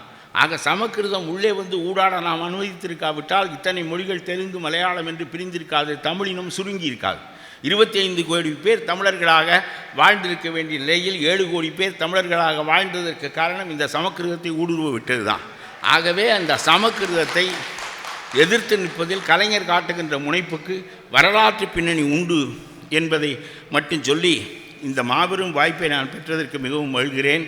நம்முடைய தனுஷ் நன்றாக இயக்குகிறார். பல இயக்குநர்களுடைய எழுத்திலே உருவாவது என்பதும் நடிகர்கள் உருவாகுவது என்பதும், இன்னொரு சொல்லுகிறேன், வசனகர்த்தா ஓங்கிய புகழ்பெற்ற காலம் என்பது கலைஞர் எழுத வந்த காலம்தான். இல்லாவிட்டால் நடிகர்களின் பேராலே படத்தை சொல்வார்கள், இன்னொரு காலத்தில் இயக்குநர்களின் பேராலே படத்தை சொல்வார்கள். அப்படி இயக்குநரின் பேராலும் மற்றவர்களின் பேராலும் புகழ்பெற்றிருந்த படங்கள் எல்லாம் கலைஞரின் பராசக்தி, கலைஞரின் மனோகரா என்றெல்லாம் குறிப்பிடப்பட்டதற்கு மிகப்பெரிய காரணம் அவருடைய காலம் மட்டும்தான் வசனகர்த்தாவில் ஓங்கிய நிலை பெற்றிருந்த காலம். அவருக்கு முன்பும் அப்படி இல்லை, அவருக்கு பின்பும் அப்படி இல்லை. ஆகவே எந்த துறையால் ஒரு படம் சிறப்பு பெறுகிறது என்பது முக்கியமில்லை. ஓங்கிய மனிதர் ஒருவர் அந்த துறைக்கு வருகின்ற போது அவரின் வழியாக அந்த படங்கள் பேசப்படுகின்றன என்பதை நாம் பார்க்கின்றோம். ஒரு மகத்தான கலைஞன் நம்முடைய காலத்திலே வாழ்கிறார். இந்த திராவிட இயக்கத்தை தூக்கி பிடிப்பதற்கு அண்ணா சொன்னார், 50 ஆண்டுகளுக்கு இந்த திராவிட இயக்கம் இருந்தாக வேண்டும் என்று சொன்னார். 50 ஆண்டுகளுக்கு இருந்தாக வேண்டும் என்று சொல்லிவிட்டு போய்விட்ட பிறகு கலைஞர் 50 ஆண்டுகளுக்கு அந்த இயக்கத்தை தூக்கி பிடித்து நிறுத்தி வைத்திருந்தார். 50 ஆண்டுகள் முடிந்து விட்டன. இன்னும் 50 ஆண்டுகளுக்கு இந்த திராவிட இயக்கம் வாழ்ந்தாக வேண்டும். அத்தகைய கட்டாயம் இந்த நாட்டிலே இருக்கிறது. அதை கொண்டு செலுத்தக்கூடிய வல்லமை கலைஞருக்குத்தான் இருக்கிறது என்று சொல்லி இந்த நல்ல வாய்ப்பை பெற்றமைக்கு இவர்களுக்கெல்லாம் நன்றி கூறி விடைபெறுகின்றேன். வணக்கம்.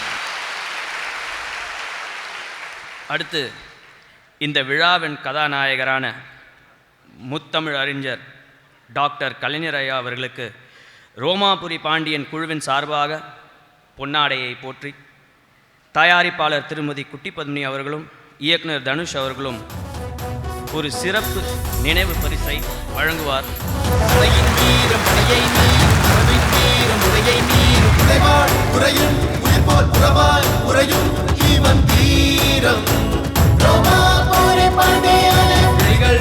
விடியல் தோன்றும் கதிர்கள் வந்து கண்கள் தீண்டு குறைவார் உணர்வார் உலகை அறிவார் அடைவான் இவன் தீரம். தனது வைர வரிகளால் தமிழ் மக்களின் மனதில் நீங்கா இடம் பிடித்திருக்கும் கவியரசர் வைரமுத்து ஐயா அவர்களை சிறப்புரையாற்றுமாறு பணிவுடன் அழைக்கிறோம். இந்த இனிய கலை விழாவின் பாட்டுடை தலைவர் முத்தமிழறிஞர் மூதறிஞர் என் தமிழாசான் கலைஞர் அவர்களே, ரோமாபுரி பாண்டியனின் கலைஞர்களே, தொழில்நுட்ப கலைஞர்களே, உங்கள் அனைவருக்கும் எனது அன்பான வணக்கத்தை தெரிவித்துக் கொள்கிறேன். பழ கருப்பையா அவர்கள் இங்கே உரையாற்றி அமர்ந்திருக்கிறார். ஆழ்ந்த தமிழ் படித்தவர் பழ கருப்பையா. தமிழென்னும் கடலுக்குள் தரை வரைக்கும் போனவர் அவர். அவர் சொன்னார், நான் காணாமல் போன குழந்தை மீண்டும் வந்திருக்கிறேன் என்று. நீங்கள் காணாமல் போயிருக்கக்கூடாத குழந்தை. நீங்கள் இருக்க வேண்டிய இடம் கலைஞர் மணிதான். தமிழ் படிப்பவனுக்கெல்லாம் கருப்பை ஐயாதான். எனவே நீங்கள் தமிழோடு இருப்பதுதான் கருப்பையா உங்களுக்கு கற்பையா என்று நான் சொல்லிக்கொள்ள ஆசைப்படுகிறேன். அவர் தமிழ் மீது எனக்கு ஒரு காதல். இந்த மேடையில் எனக்கு ஒரு மகிழ்ச்சி. வலப்பக்கம் முத்தமிழறிஞர் கலைஞர் அமர்ந்திருக்கிறார், என் இடப்பக்கம் கருப்பையா அமர்ந்திருக்கிறார் என்பது. கருப்பையா அமர்ந்திருந்தது எனக்கு கூடுதல் மகிழ்ச்சி. ஏனென்றால் அவர் பக்கத்தில் இருந்தால்தான் நான் சிவப்பாக தெரிய முடியும். பழ கருப்பையா, நீர் என்னை விட கருப்பையா என்று சொல்ல வேண்டியவராக இருக்கிறேன். அவருடைய உரைக்கு என்னுடைய வாழ்த்துக்கள். இங்கே இயக்குனர் தனுஷ் வரவேற்புரை ஆற்றிய பொழுது ஓர் அழகான செய்தியை சொன்னார். கலைஞரிடம் நான் முதலில் நயன தீட்சை பெற்றவன், பிறகு ஸ்பரிச தீட்சை பெற்றவன் என்று சொன்னார். இது எந்த மாணாக்கனுக்கும் வாய்த்ததில்லை என்றும் சொல்லிவிட்டு போனார். நயன தீட்சை என்றால் பார்வையால் வாழ்த்துவது, ஸ்பரிச தீட்சை என்றால் தொட்டு வாழ்த்துவது. இந்த இரண்டும் எனக்கு வாய்த்திருக்கிறது என்று சொன்னார். தம்பி, மூன்றாவது ஒரு தீட்சை உண்டு, அதை பெற்றவன் நான். உங்களுக்கு இதுவரைக்கும் முத்த தீட்சை வாய்த்திருக்காது, எனக்கு அது வாய்த்திருக்கிறது. கலைஞரால் முத்தமிடப்பட்ட சில ஆண்களில் நானும் ஒருவன்.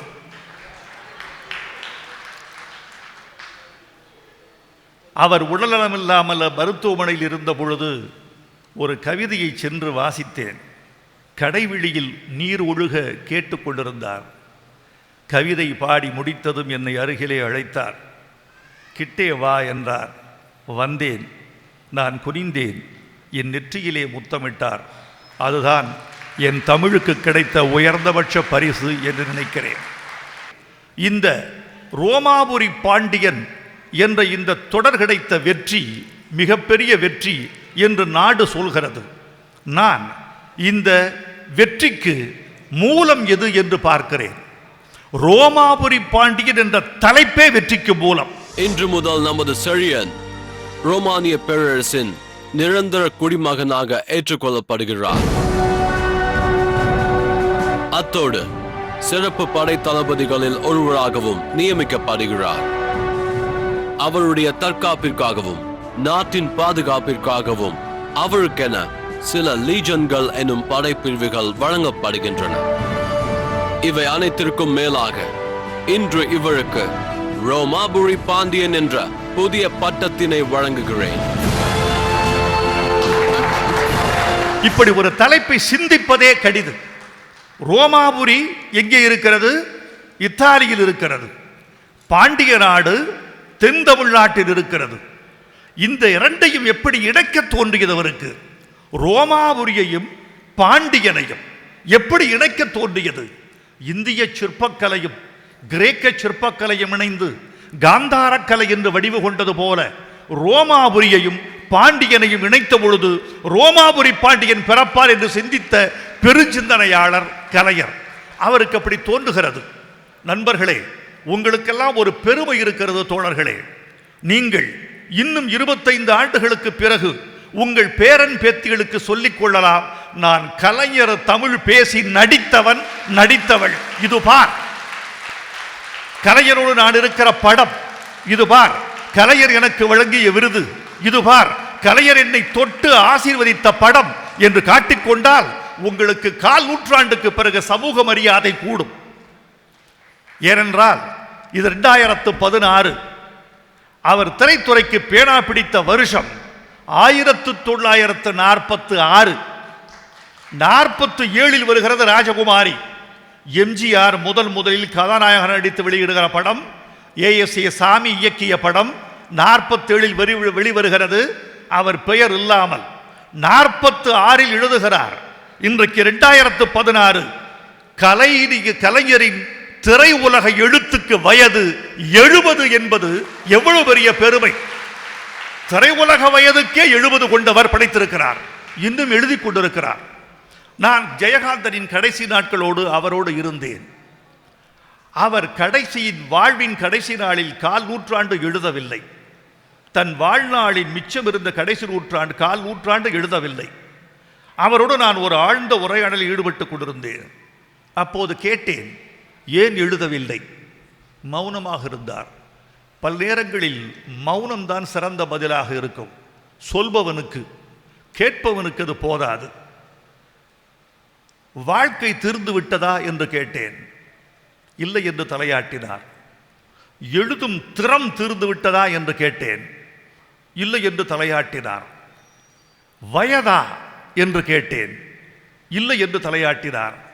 நீங்களே சொல்லுங்கள், ஏன் எழுதுவதில்லை என்று. அதற்கு அவர் சொன்னார், எழுதுவதற்கு ஒரு மனோநிலை வேண்டும். இந்த வார்த்தையை நான் மறக்கவே மாட்டேன். எழுதுவதற்கு ஒரு மனோநிலை வேண்டும். The state of mind. எழுதுவதற்கு மட்டுமல்ல தோழர்களே, காலையில் எழுந்தால் குளிப்பதற்கு ஒரு மனோநிலை வேண்டும். உடை மாற்றுவதற்கு ஒரு மனோநிலை வேண்டும். உணவருந்த ஒரு மனோநிலை, உங்கள் தொழிலில் ஈடுபட ஒரு மனோநிலை, காதலிக்க ஒரு மனோநிலை, கலவி கொள்ள ஒரு மனோநிலை, சிந்திப்பதற்கு ஒரு மனோநிலை, எழுதுவதற்கு ஒரு மனோநிலை. அந்த மனோநிலையை 20 ஆண்டுகள் ஒருவன் தக்க வைத்துக் கொள்வது கஷ்டம். கலைஞர் 80 ஆண்டுகளாக தக்க வைத்துக் கொண்டிருக்கிறார் என்கிற போது இவரல்லவோ எழுத பிறந்த தலைவர் என்று எனக்கு தோன்றுகிறது. இந்த ரோமாபுரி பாண்டியன் என்ற தலைப்பிலேயே ஒரு ஈர்ப்பு வந்துவிடும். ஒரே ஒரு பொறிதான். இந்த படைப்பை படைப்பதற்கு அவர் எவ்வளவு பெரிய ஆழத்தில் சிந்தித்திருக்கிறார் என்பதுதான் இந்த படைப்புக்குரிய பெருமை. ஒரு பொறி போதும் ஒரு மூங்கில் காடு பற்றி கொள்ள. அப்படி ஒரு வரலாற்று வரி போதும் இந்த ரோமாபுரி பாண்டியன் படைக்க என்று அவர் திட்டமிட்டிருக்கிறார். என்ன வரலாறு படிக்கிறார்? அகஸ்டஸ் சீசர் கிமு 10 ரோமாபுரியை ஆண்ட பொழுது ஒரு பாண்டிய மன்னனின் தூதுவன் அவன் சபைக்கு சென்றிருந்தான். இது வரலாற்று குறிப்பு. இவ்வளவுதான். நம்முடைய மக்களின் சார்பாக, அரசின் சார்பாக, செனட் சபையின் சார்பாக தமிழகத்திலிருந்து வந்திருக்கும் இந்த இளம் தூதுவரை வருக வருக என வரவேற்கிறேன். நமது ரோமபுரியின் தூதுவனாக நான் சிபியோவை பாண்டிய நாட்டிற்கு அனுப்பியதை பற்றி நீங்கள் யாவரும் முன்பே அறிவீர்கள். சிபியோ அந்த பணியை சிறப்பாக நிறைவேற்றியதோடு தான் வரும்போதே பாண்டிய நாட்டு தூதுவனாக செழியனையும் அழைத்து வந்திருக்கிறார். இந்த ஒரு வரி இது அவரை தூங்க விடவில்லை. என்னடா, அகஸ்டஸ் சீசர் சபைக்கு என் தமிழன், என் தமிழ் மன்னனின் தூதுவன் சென்றிருந்தார் என்றால் அது என்ன, அது எப்படி நிகழ்ந்தது, எப்படி இந்த உறவு? சிந்திக்கிறார். சிந்தித்து பார்த்தால் அந்த பாண்டிய மன்னனின் பெயர் தெரியவில்லை. இதான் சிக்கல். அப்போது இங்கே ஆண்டவன் யார் என்றால் கரிகால் பெருவளத்தான் என்று கண்டுபிடிக்கிறார் சோழ மன்னன். சோழ மன்னன் பெயர் தெரிகிறது, தூது போன பாண்டிய மன்னன் பெயர் தெரியவில்லை. உடனே புறப்பாட்டெல்லாம் படிக்கிறார். இந்த கரிகால் பெருவளத்தானை பாடிய புலவன் காரிக்கண்ணர். புறப்பாட்டு 58. அந்த 58 புரட்டி பார்க்கிற போது இந்த கரிகால் பெருவளத்தானை பாடிய புலவன் அவன் சமகாலத்தில் இளம்வழுதியை பாடியிருக்கிறான். அடடே, கரிகால் பெருவளத்தாரின் சமகாலத்தவன் என்றால் அப்படியானால் இந்த பாண்டியன் பெருவழுதிதான் என்று முடிவு செய்கிறார். கரிகால் பெருவளத்தான் பெருவழுதி பாத்திரம் அடைக்கிறார். செழியன் கொண்டு வருகிறார். முத்துநகை, காரிக்கண்ணர், தாமரை, இருங்குவேள் கொண்டு வந்து சேர்த்திருக்கிறார். ஒரு வரியில் வரலாறு எழுதிய தலைவர் முத்தமிழறிஞர் கலைஞர். என் மகன் பட்ட காயம் எங்கே தெரியுமா? நடு மார்பில் என்று சொல்ல துடிக்கும் தாய்மார்கள். என்னவர் எத்தனை விழுப்புண்களை பெற்றாரோ அத்தனை முத்தங்களை அவருக்கு தருவேன் என்று சொல்லும் காதலிகள். எதிரிகளின் இருதயத்தில் அவர்களின் பற்களை தட்டி போட்டு நம் குழந்தைகளுக்கு கிளுகிழப்பை கொண்டு வாருங்களத்தான் என்று சொல்லும் மனைவியர் என நமது நாடே வீரத்தின் விளைநிலமாக விளங்குகிறது. ஒளிப்பதிவாளர்களே, உங்களுக்கு ஒரு வார்த்தை. கலைஞரின் எழுத்தை எல்லாம் வடிவம் செய்ய முடியுமா? படிவம் செய்வது சாத்தியமா? குட்டிபத்தினி அவர்கள் இங்கே உருகி உருகி பேசினார். உங்களுக்கும் சொல்கிறேன் அம்மா, கலைஞரின் எழுத்தை எல்லோரும் படமாக்கி விட முடியாது. படத்துக்கு அப்பாற்பட்ட விஷயங்கள் எல்லாம் அதில் இருக்கும். அதில் கதையைத்தான் நீங்கள் படமாக்கலாம். படிமங்களை, உள்காட்சிகளை, சித்திரங்களை, கற்பனைகளை முடியாது. முத்துநகை முகங்காட்டி மறைகிறாள். இது வருது காட்சியில. இவர்கள் பார்க்கிறார்கள். கதவருகே இருந்தவள் முகங்காட்டுகிறாள். அந்த முகம் ஒரு நிலவாக தெரிகிறது. பார்த்தவர்கள் பார்த்து விட்டாடுகிற போது முத்துநகை தன் முகத்தை உள்ளிழுத்துக் கொள்கிறாள், மறைகிறாள். இதை எழுதுகிறார் கவி கலைஞர். இதை எப்படி படமாக்க முடியும்? எழுந்த நிலா அருந்து விழுந்தது போல் முத்துநகை தன் முகத்தை மூடிக்கொண்டாள். இது எப்படி காட்சிப்படுத்த முடியும்? மயங்கி கிடக்கிறாள் முத்துநகை.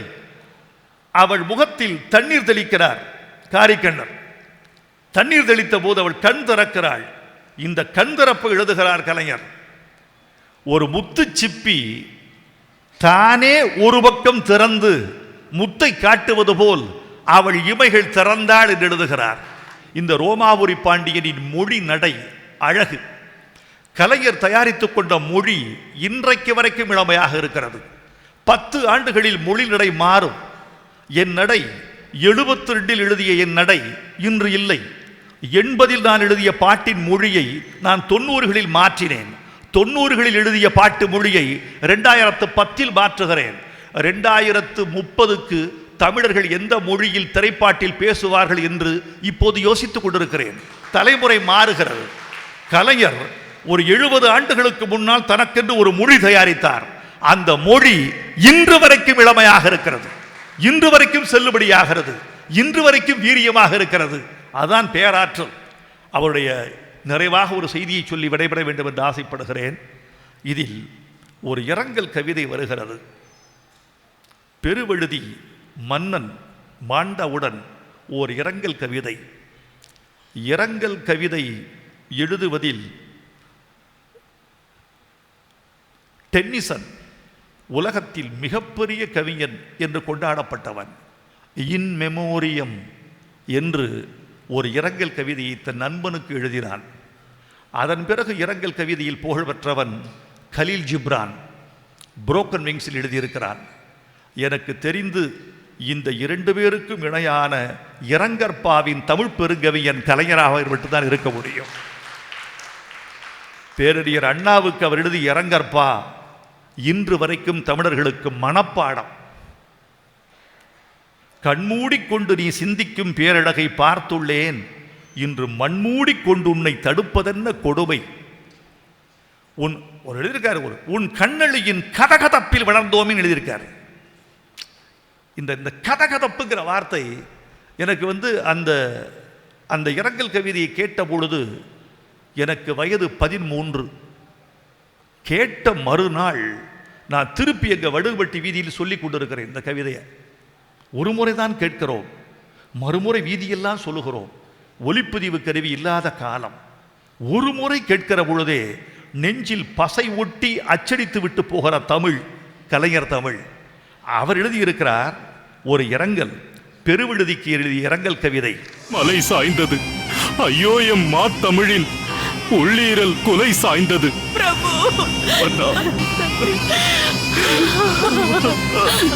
ஐயோ செங்கோலோச்சும் செயல் வீர தலை சாய்ந்தது. ஐயோ இத்தாரணியே புகழ் நட்பு கலை சாய்ந்தது.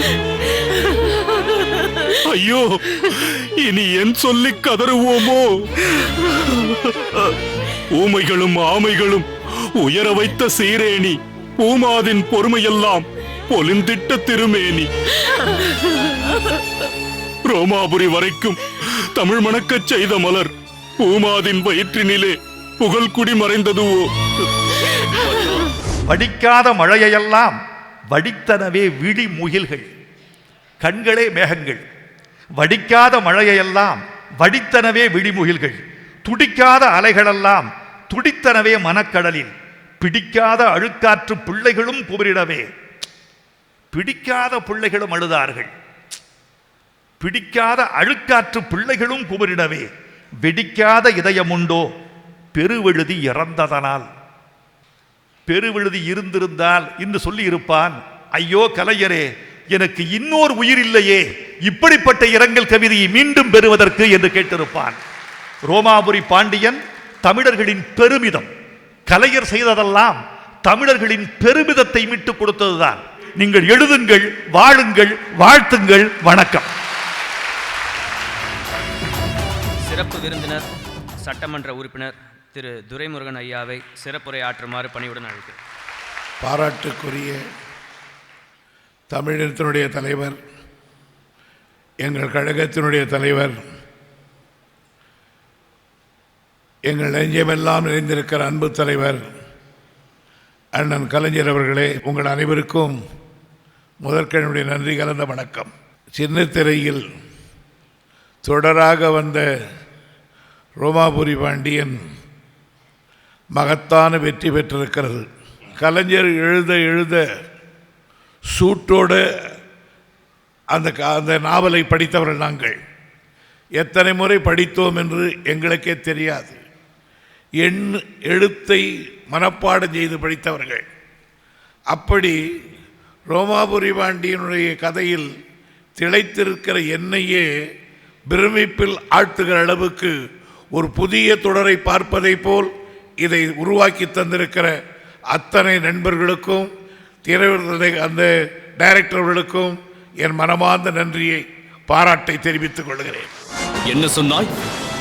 தமிழன் தோற்றுவிட்டான், ஓடி ஒளிந்து கொண்டான். புலி பதுங்குவது பயத்தால் அல்ல, பாய்வதற்காக.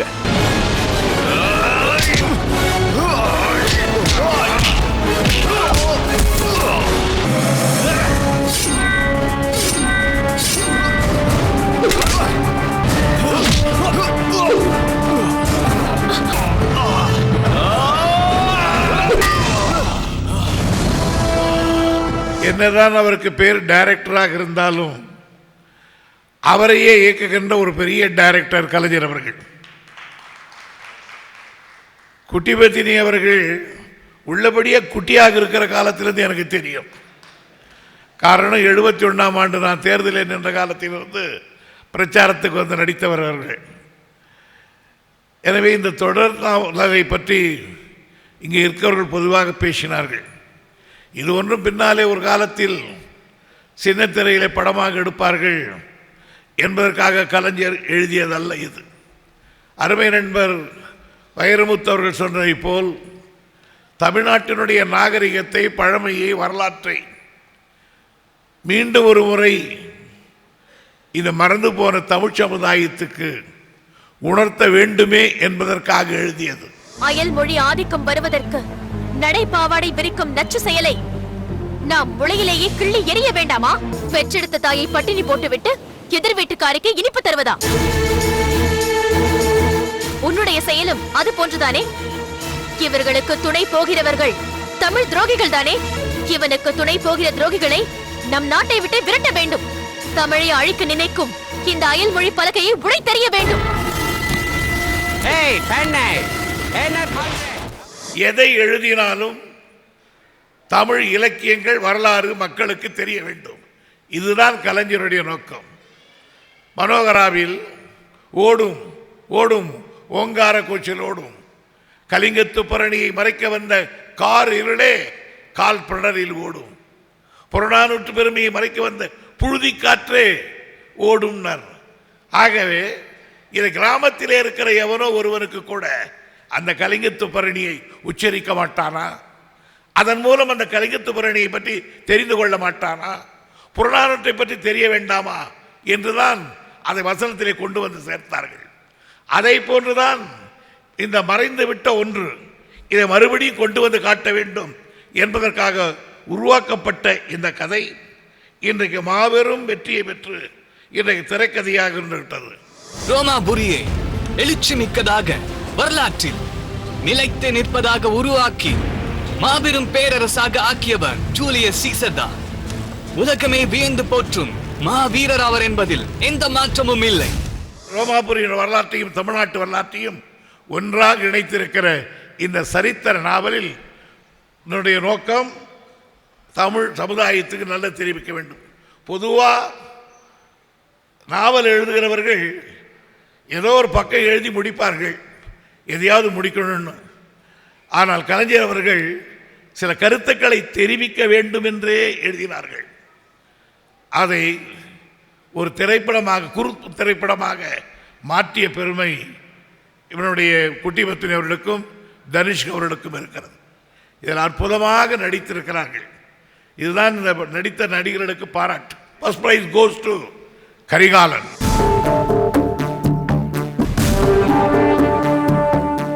ஆஹா, உள்ளபடியே அசந்து போயிடுவேன். அந்த வார்த்தை உச்சரிப்பு உள்ளபடியே திருமாவளவனே வந்தா கூட அப்படி நடிக்க முடியாது. இப்படிதான் கரிகாலன் இருந்திருப்பான் என்பது ஒரு கம்பீரம், ஒரு தோற்றம், அடடா எத்தனை முறை பார்த்தாலும் தற்க முடியாதது. அதே போல் இருங்கோவேள், என் அரண்மனைக்கு விருந்தாளியாக வந்திருக்கும் உனக்கு ஆடம்பர விருந்து அளிக்க வேண்டாம்? அதற்காகத்தான் சோழ நாட்டைச் சேர்ந்த அனைத்து வீரர்களும் எனது விருந்தாளிகள். அப்படி பலர் என் அரண்மனையில் விருந்தோம்பலை அனுபவித்துக் கொண்டிருக்கிறார்கள். திருங்கோவிலனுடைய அந்த பாகம் வருகிற பொழுதெல்லாம் அப்படி அசந்து போய் நிற்பேன். இப்படியும் ஒரு மனிதனால் நடக்க முடியுமா? 5-8 கேரக்டர்கள் நடிக்க வேண்டியதை ஒரே கேரக்டரை நடித்திருக்கிறார் முத்துநகை.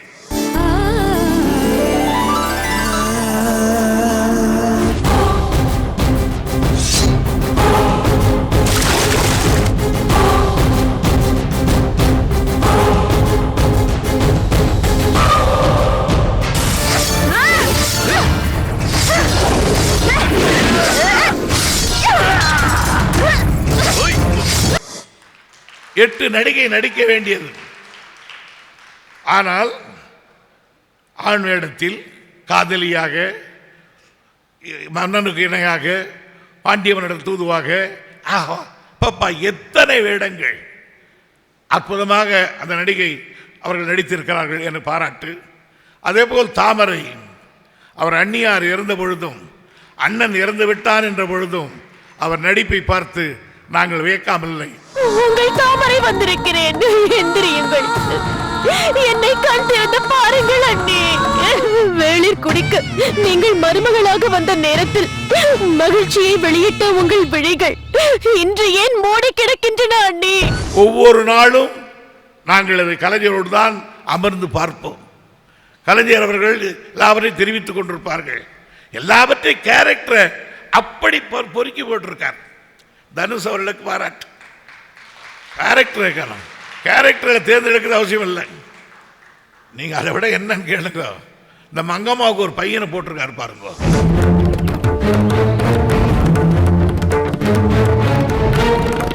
அதே மாதிரி அவங்க அப்பா மாதிரியே குண்டா.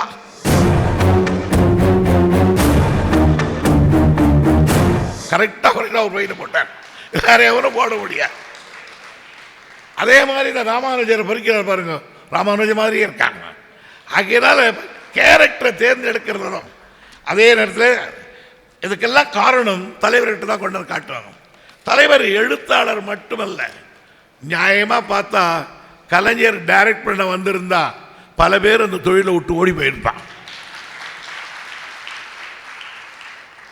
எழுத்தாளர், டைரக்டர், ஆர்ட் டைரக்டர் எல்லாம் கலந்த ஒன்று. எந்த நாவலாக இருந்தாலும் சரி, ஒரு சின்ன வரியில் தான் சொன்னார் வைரமுத்து, ஒரு பாண்டிய மன்னன் தூது அனுப்பினான், இதுதான் செய்தி. ஆனால் ஒரு நாவலாக வந்துட்டது. இப்படிப்பட்ட ஒரு அற்புதமான தலைவரிடத்தில் 24 மணி நேரம் இருக்கிற வாய்ப்பு பெற்றோமே, அது நாங்கள் செய்த பாக்கியம், எங்கள் பெற்றோர்கள் செய்திருக்கிற பாக்கியம். அவருடைய எழுத்துக்களை மனப்பாடம் செய்து வைத்திருக்கிறோமே, அது நாங்கள் பெற்றிருக்கிற பொக்கிஷம். பாத்திரங்களை ஏற்று நடித்த அனைவருக்கும் என் பாராட்டு. நம்முடைய தனுஷ் அவர்கள் இந்த சீரியலும் சரி, ராமானுஜர் சீரியலும் சரி, அவரே நடிகராக இருக்கிறார், டைரக்டர் செய்திருக்கிறார். அவருக்கு என் பாராட்டு. தைரியமாக இதை நடத்தலாம் என்று முன்வந்த குட்டி பத்திமிக்கும் என்னுடைய பாராட்டு. இந்த குழுவிலே நடித்திருக்கிறவர்கள், கலைஞர்கள் எல்லோருக்கும் என் பாராட்டு. எங்கள் மாதேஷ், எங்கள் செயலாளர், அவரும் அற்புதமாக நடிச்சிருக்கார். அவருக்கு என்னுடைய பாராட்டு. நன்றி, வணக்கம். முத்தமிழ் அறிஞர் டாக்டர் கலைஞரையா ஒரு சிறப்புரை ஆற்றுமாறு மிக தாழ்மையுடன் கேட்டுக்கொள்கிறேன். அன்பார்ந்த சட்டப்பேரவை உறுப்பினர்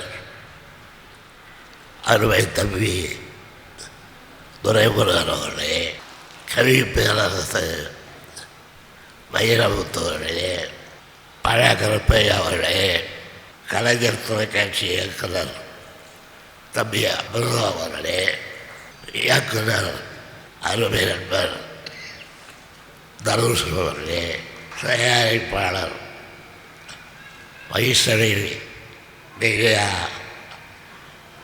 ஒர்க்ஸ் குட்டி பத்ரி அவர்களே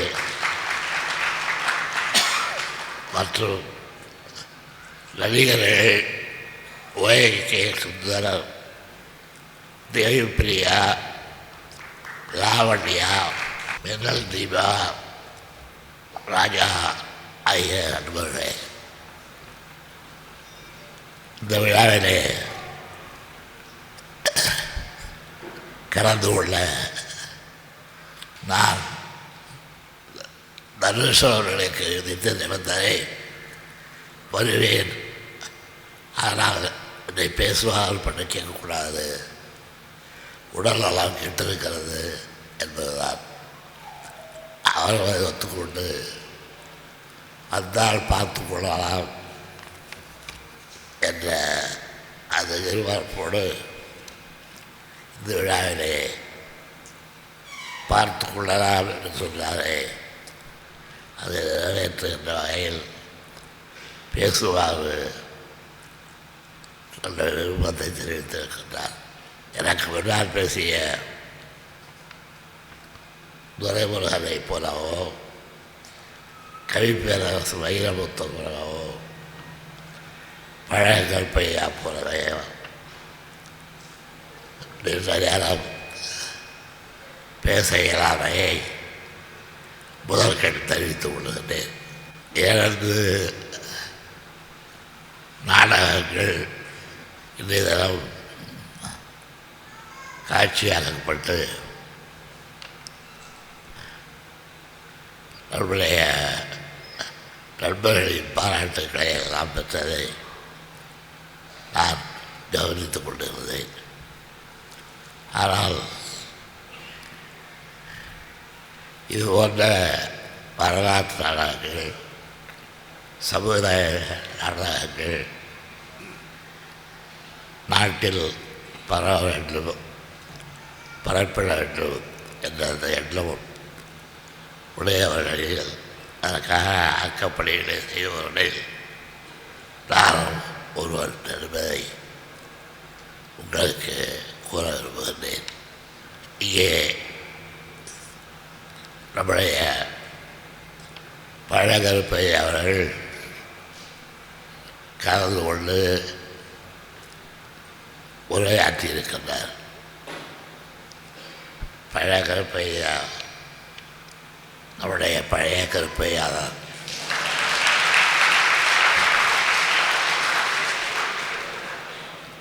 சில பேர் மழை பொழிகிற நேரத்தில் வீட்டோரங்களில் ஒதுக்குவதைப் போல அவர் ஒதுங்கியிருந்த மறுபடியும் திராவிட முன்னேற்ற கழகத்திலே தன்னை எடுத்துக் கொள்கின்ற அளவுக்கு நாடகத்திலே கலந்து கொண்டிருக்கிறார். அவருடைய அழகு தமிழை,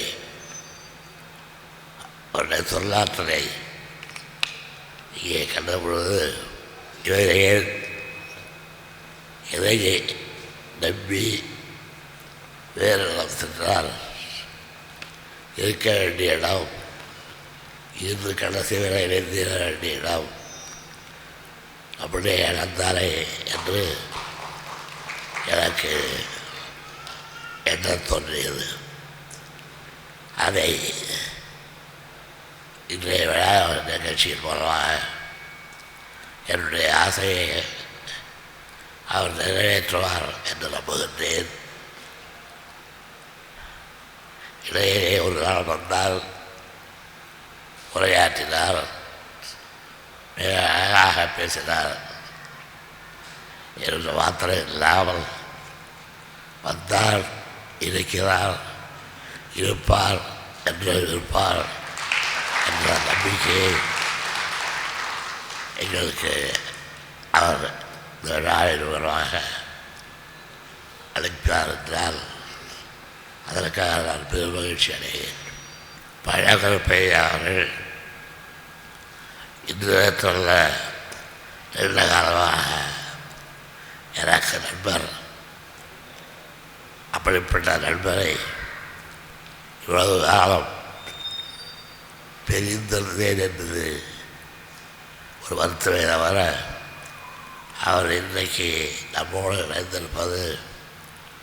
இணைந்தது மாத்திரமல்ல, ஒரு அருமையான உரையை இந்த மாவட்டத்திலே ஆற்றியிருப்பது நமக்கெல்லாம் கிடைத்த ஒரு வாய்ப்பு. அந்த வாய்ப்பை வழங்கிய பழகருப்பை அவர்களுக்கு என்னுடைய நன்றியை நான் தெரிவித்துக் கொள்கிறேன். திராவிட முன்னேற்ற கழகத்தில் இது போன்ற இலக்கிய நிகழ்ச்சிகள், சரித்திர நிகழ்ச்சிகள் நடைபெறுகிற நேரத்திலெல்லாம் அதிலே கலந்து கொண்டு எங்களுக்கு தமிழ் மக்களுக்கு உணர்ச்சிகரமான கருத்துக்களை, உணர்வுபூர்வமான கருத்துக்களை எடுத்து சொன்னால் அதன் மூலமாக இன்னும் பெருவளர்ச்சியை திமுக என்ற திராவிட இயக்கம் பெறும். திராவிட இயக்கத்திற்கு என்று உறுதியான கொள்கைகள் உண்டு என்பதை இந்த கொள்கைகளை சொல்லிக்கொண்டு இயக்கத்தை நடத்துகிறவர்களெல்லாம் திராவிட இயக்கத்துக்காரர்கள் என்று யாரும் நம்பிவிட வேண்டாம். உண்மையிலேயே இந்த இயக்கத்தை வழிநடத்தி செல்கின்றார்கள். தந்தை பெரியார் காலத்திலிருந்து இன்று வரையிலே இந்த இயக்கத்தை வழிநடத்தி செல்கின்றார்கள். ஏன் இந்த இயக்கத்திலே இதுவரையிலே பிடுநடை போடுகிறோம், பெருமிதற்கு சொந்தக்காரர்களாக இருக்கிறோம் என்பதையெல்லாம் எண்ணி பார்த்து இந்த நடை தொடர, இந்த எண்ணங்கள் மலர, லட்சியங்கள் வெற்றி பெற அனைவரும் எங்களோடு இணைந்து பாடுபட வேண்டும் என்று நான் கேட்டுக்கொள்கின்றேன். கவி பேரரசர் வைரமுத்தவர்கள் ஒரு கருத்தை சொன்னார். அந்த கருத்துக்கு எதிர்கருத்தே இல்லை. அந்த கருத்தை அப்படியே ஏற்றுக்கொண்டு திராவிட முன்னேற்ற கழகம் அரசியல் கட்சியாக கூட அது இலக்கிய கட்சி, அது லட்சியத்தை உணர்ந்த கட்சி, லட்சியத்தை வளர்ப்பதற்காக பாடுபடுகின்ற கட்சி என்ற முறையில் அதை திமுக என்ற இந்த லட்சிய விளக்கம் இருக்கிற கட்சி ஏற்றுக்கொண்டிருக்கிறது என்பதை உங்களுக்கெல்லாம் நான் தெரிவித்துக் கொள்கின்றேன். வைரமுத்தவர்கள் அண்மைக்காலமாக எல்லா நிகழ்ச்சிகளையும் பல புதிய கருத்துக்களை, புதிய எண்ணங்களை, புதிய செய்திகளை இளைஞர்கள் பின்பற்றுவதற்கு ஏற்ற தகவல்களை அளிப்பதை தலை சிறந்ததாக விளங்கிக் கொண்டிருக்கிறார். அவருடைய ஆற்றலும் அவருடைய சொல்லும் அவர் எடுத்து காட்டிய விளக்கங்களும் தமிழ்நாட்டிலே வருங்கால இளைஞர்களால் பின்பற்றத்தக்கவை என்பதை நான் எடுத்து சொல்ல கடமைப்பட்டிருந்தேன். துரைமுருகன் பேசும்பொழுது அவர் சில கருத்துக்களை, எனக்கு மாத்திரம் தெரியக்கூடிய கருத்துக்களை எடுத்து சொன்னார். அப்படிப்பட்ட கருத்துக்கள் வாழ வளர, கருத்துக்களுக்கு வலிமையற்ற நாம் அனைவரும் சேர்ந்து பாடுகிறோம் என்பதை நல்ல நான் தெரிவித்துக் கொள்கிறேன். இயக்குனர் தனுஷ்வர்கள் மிகுந்த அடக்கமானவர். அதே நேரத்திலே அருமையான திறமைகளை பெற்றோர். அவருடைய இயக்கத்தில் வெளிவந்துள்ள பல படங்கள், பல கற்பனை ஓவியங்கள், இவைகளெல்லாம் என்றைக்கும் மறக்க முடியாதை. அப்படிப்பட்ட இயக்குனர் ரோமாபுரி பாண்டியன் இயக்கத்தை அவர் ஏற்றுக்கொண்டு அதற்கென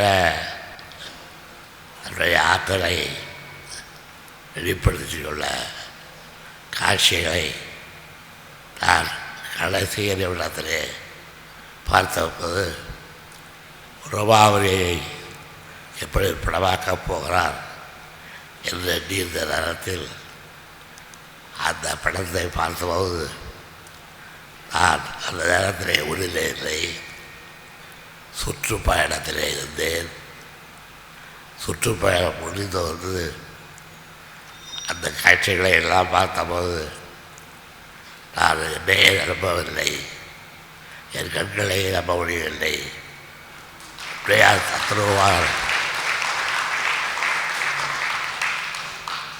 தத்துருவமாக ரோமாபுரியை அவரது கல்முன்னால் கொண்டு வந்து காட்டிய அவருடைய பெருமை வாய்ந்த உள்ளத்திற்கு நான் கலை உலகத்தின் சார்பிலே நன்றியை தெரிவித்துக் கொள்ள இவராக இந்த படத்தில் எடுத்தால் இவரால் பாகுபலி பாண்டியனை பிற்பகுதி காட்சிகளை படமாக ஆக்கிறார் என்ற ஆச்சரியத்தால் நான் கல்விகளை அகர வைத்து அவரையே கேட்டேன்.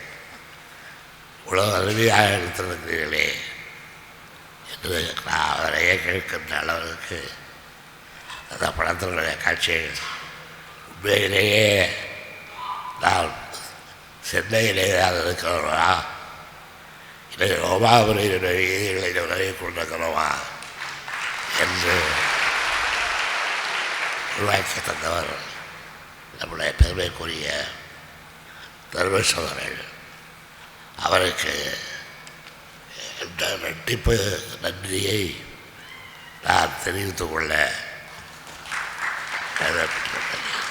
தயாரிப்பாளர்கள் குட்டி மந்திரியாராலும் மற்றவர்களாலும் அவர்கள் அருள்பாடுபட்டு இந்த நிகழ்ச்சியை ஏற்பாடு செய்து எல்லோரையும் வரவழைத்து அவர்கள் கொண்ட மகிழ்ச்சியை நாமும் பெற வேண்டும் இருக்காக பெற்றதற்காக நான் குட்டி மந்திரிக்கும் அவரை சார்ந்த கலையுலக பெருமக்களுக்கும் நன்றியை தெரிவித்துக் கொள்ள கடமைப்பட்டிருக்கிறேன். ரோமாபுரி பாண்டியன் வகையில் ஆரம்பத்திலே நான் எழுத தொடங்கியது இந்த எத்தனை பக்கங்கள் எழுதுகிறேன்னு சொல்ல முடியாது. அத்தனை பக்கங்கள் கொண்ட ரோமாபுரி பாண்டியனை மிக சுருக்கமாக அரை நேரத்தில் மிக அழகாக படமாக ஆக்கி வண்ணப்படமாக நமக்கு தந்து எந்த நாளும் முடியாது என்று ரோமாபுரிக்கே நம்ம அழைத்து சென்று நியோ பண்ணுறாரை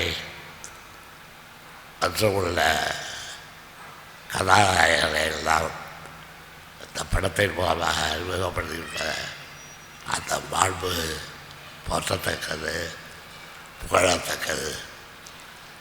அந்த மாண்பை நான் பாராட்டுகின்றேன். தமிழ்நாட்டு மக்களுக்கு தமிழ்நாட்டு சரித்திரம் மாத்திரத்தில் இருந்தால் போதாது, எங்கே தமிழ்நாடு பரவி இருந்தால் என்பதற்கு அடையாளமாக ரோமாபுரி வரையிலே நம்முடைய கீர்த்தி கொடி பறந்தது என்று சொல்லுகின்ற அளவுக்கு ரோமாபுரியிலும் நம்முடைய செல்வாக்கு, நம்முடைய புகழ், நம்முடைய கீர்த்தி இவைகளெல்லாம் பரவி இருந்த காலம் ஒன்று இருந்தது. அந்த காலத்தை இன்றைக்கு நினைவூட்டுகின்ற வகையிலே இந்த படத்தை நான் பல முறை பார்த்தேன். இந்த நிகழ்ச்சி மூலமாக எடுத்து காட்டியுள்ள நண்பர்களுக்கு நான் என்னுடைய பாராட்டுகளை, வாழ்த்துக்களை தெரிவித்துக் கொள்கின்றேன். கலைஞர் தொலைக்காட்சி இயக்குனர் அவர்களுக்கு தனியாக என்னுடைய நன்றியை, பாராட்டுகளை தெரிவித்துக் கொள்கிறேன். எல்லோரையும் பாராட்டி விட்டு அதை பாராட்டாவிட்டால் நம்மோட்ட பிள்ளைகளுக்காக பார்த்து விட்டீர்களா என்று வீட்டிலே இருந்து கேட்பார். அதனால் அவருக்கு என்னுடைய பாராட்டுகளை சொல்லி இந்த நிகழ்ச்சிக்கு யார் யார் வருவது என்பதிலிருந்து இந்த நிகழ்ச்சியிலே யார் யார் பேசுவது என்பது வரையில் நானே எல்லோருக்கும் தகவல் சொல்லி நானே எல்லோருக்கும் பேர் குறித்து எல்லோரையும் பேச வைத்த பெருமைக்குரியவராக நான் இவ்வளவு பேரை என்று பேசுகின்ற வாய்ப்பை அளித்து பேச வைத்தேன். அதில் முக்கியமாக நம்முடைய கவிப்பேரரசர் ஐயமுத்தவர்கள் இந்த நாளில் வேறொரு ஊருக்கு போவதாக இருந்தால் நான் அழைத்த காரணத்தால் அவரும் இந்த நிகழ்ச்சியை கலந்து கொண்டு எல்லாம் பெருமைப்பட்டிருக்கிறார். அவருக்கு என்னுடைய நன்றியை தெரிவித்துக் கொள்கிறேன். பழகப்பே அவர்கள் இன்றைக்கு மீண்டும் நமக்கு எழுந்திருக்கிறார் என்றால் தொடர்ந்து இங்கே இருக்க வேண்டும். நாங்கள் எல்லாம் இருக்கும் வரையில் அவர்கள் இருக்க வேண்டும். எங்களுக்கு பிறகும் அவரை போன்ற ஆற்றலாளர்கள், அறிவாளர்கள், தமிழ் இருந்தவர்கள் இந்த இயக்கத்தில் இருக்க வேண்டும். இந்த இயக்கத்தில் இருப்பதற்கு நாங்கள் விட்டு செல்கின்ற செல்வம் அதுதான். நாங்கள் விட்டு செல்கின்ற சரக்கர் அவர்கள்தான். நாங்கள் விட்டு செல்கின்ற அந்த நண்பர்களை நீங்கள் யாரும் கைவிடாமல் எல்லோரும் ஆதரித்து அவர்களுக்கு ஊக்கம், உறுதி, உற்சாகம் இவர்களை வழங்கி ஒன்றுபட்டு வாழ்வோம். இடையிலே ஏற்பட்ட கசப்புக்களை மறப்போம். கசப்புக்களை மறக்க எப்படி ஒரு கல்கண்டை எடுத்து ஆயிலை போட்டு கொடுக்குறோமோ அதை போல் இன்றைக்கு கல்கண்டை ஆயிலை போட்டு வென்றிருக்கின்றோம். அந்த இனிப்பின் அரசத்தில் உற்சாகத்தில் தொடருவோம், தொடர்ந்து கொண்டே இருப்போம் என்று கூறி அனைவருக்கு வாழ்த்துக்களை வழங்கி விடைபெறுகின்றேன். நன்றி, வணக்கம்.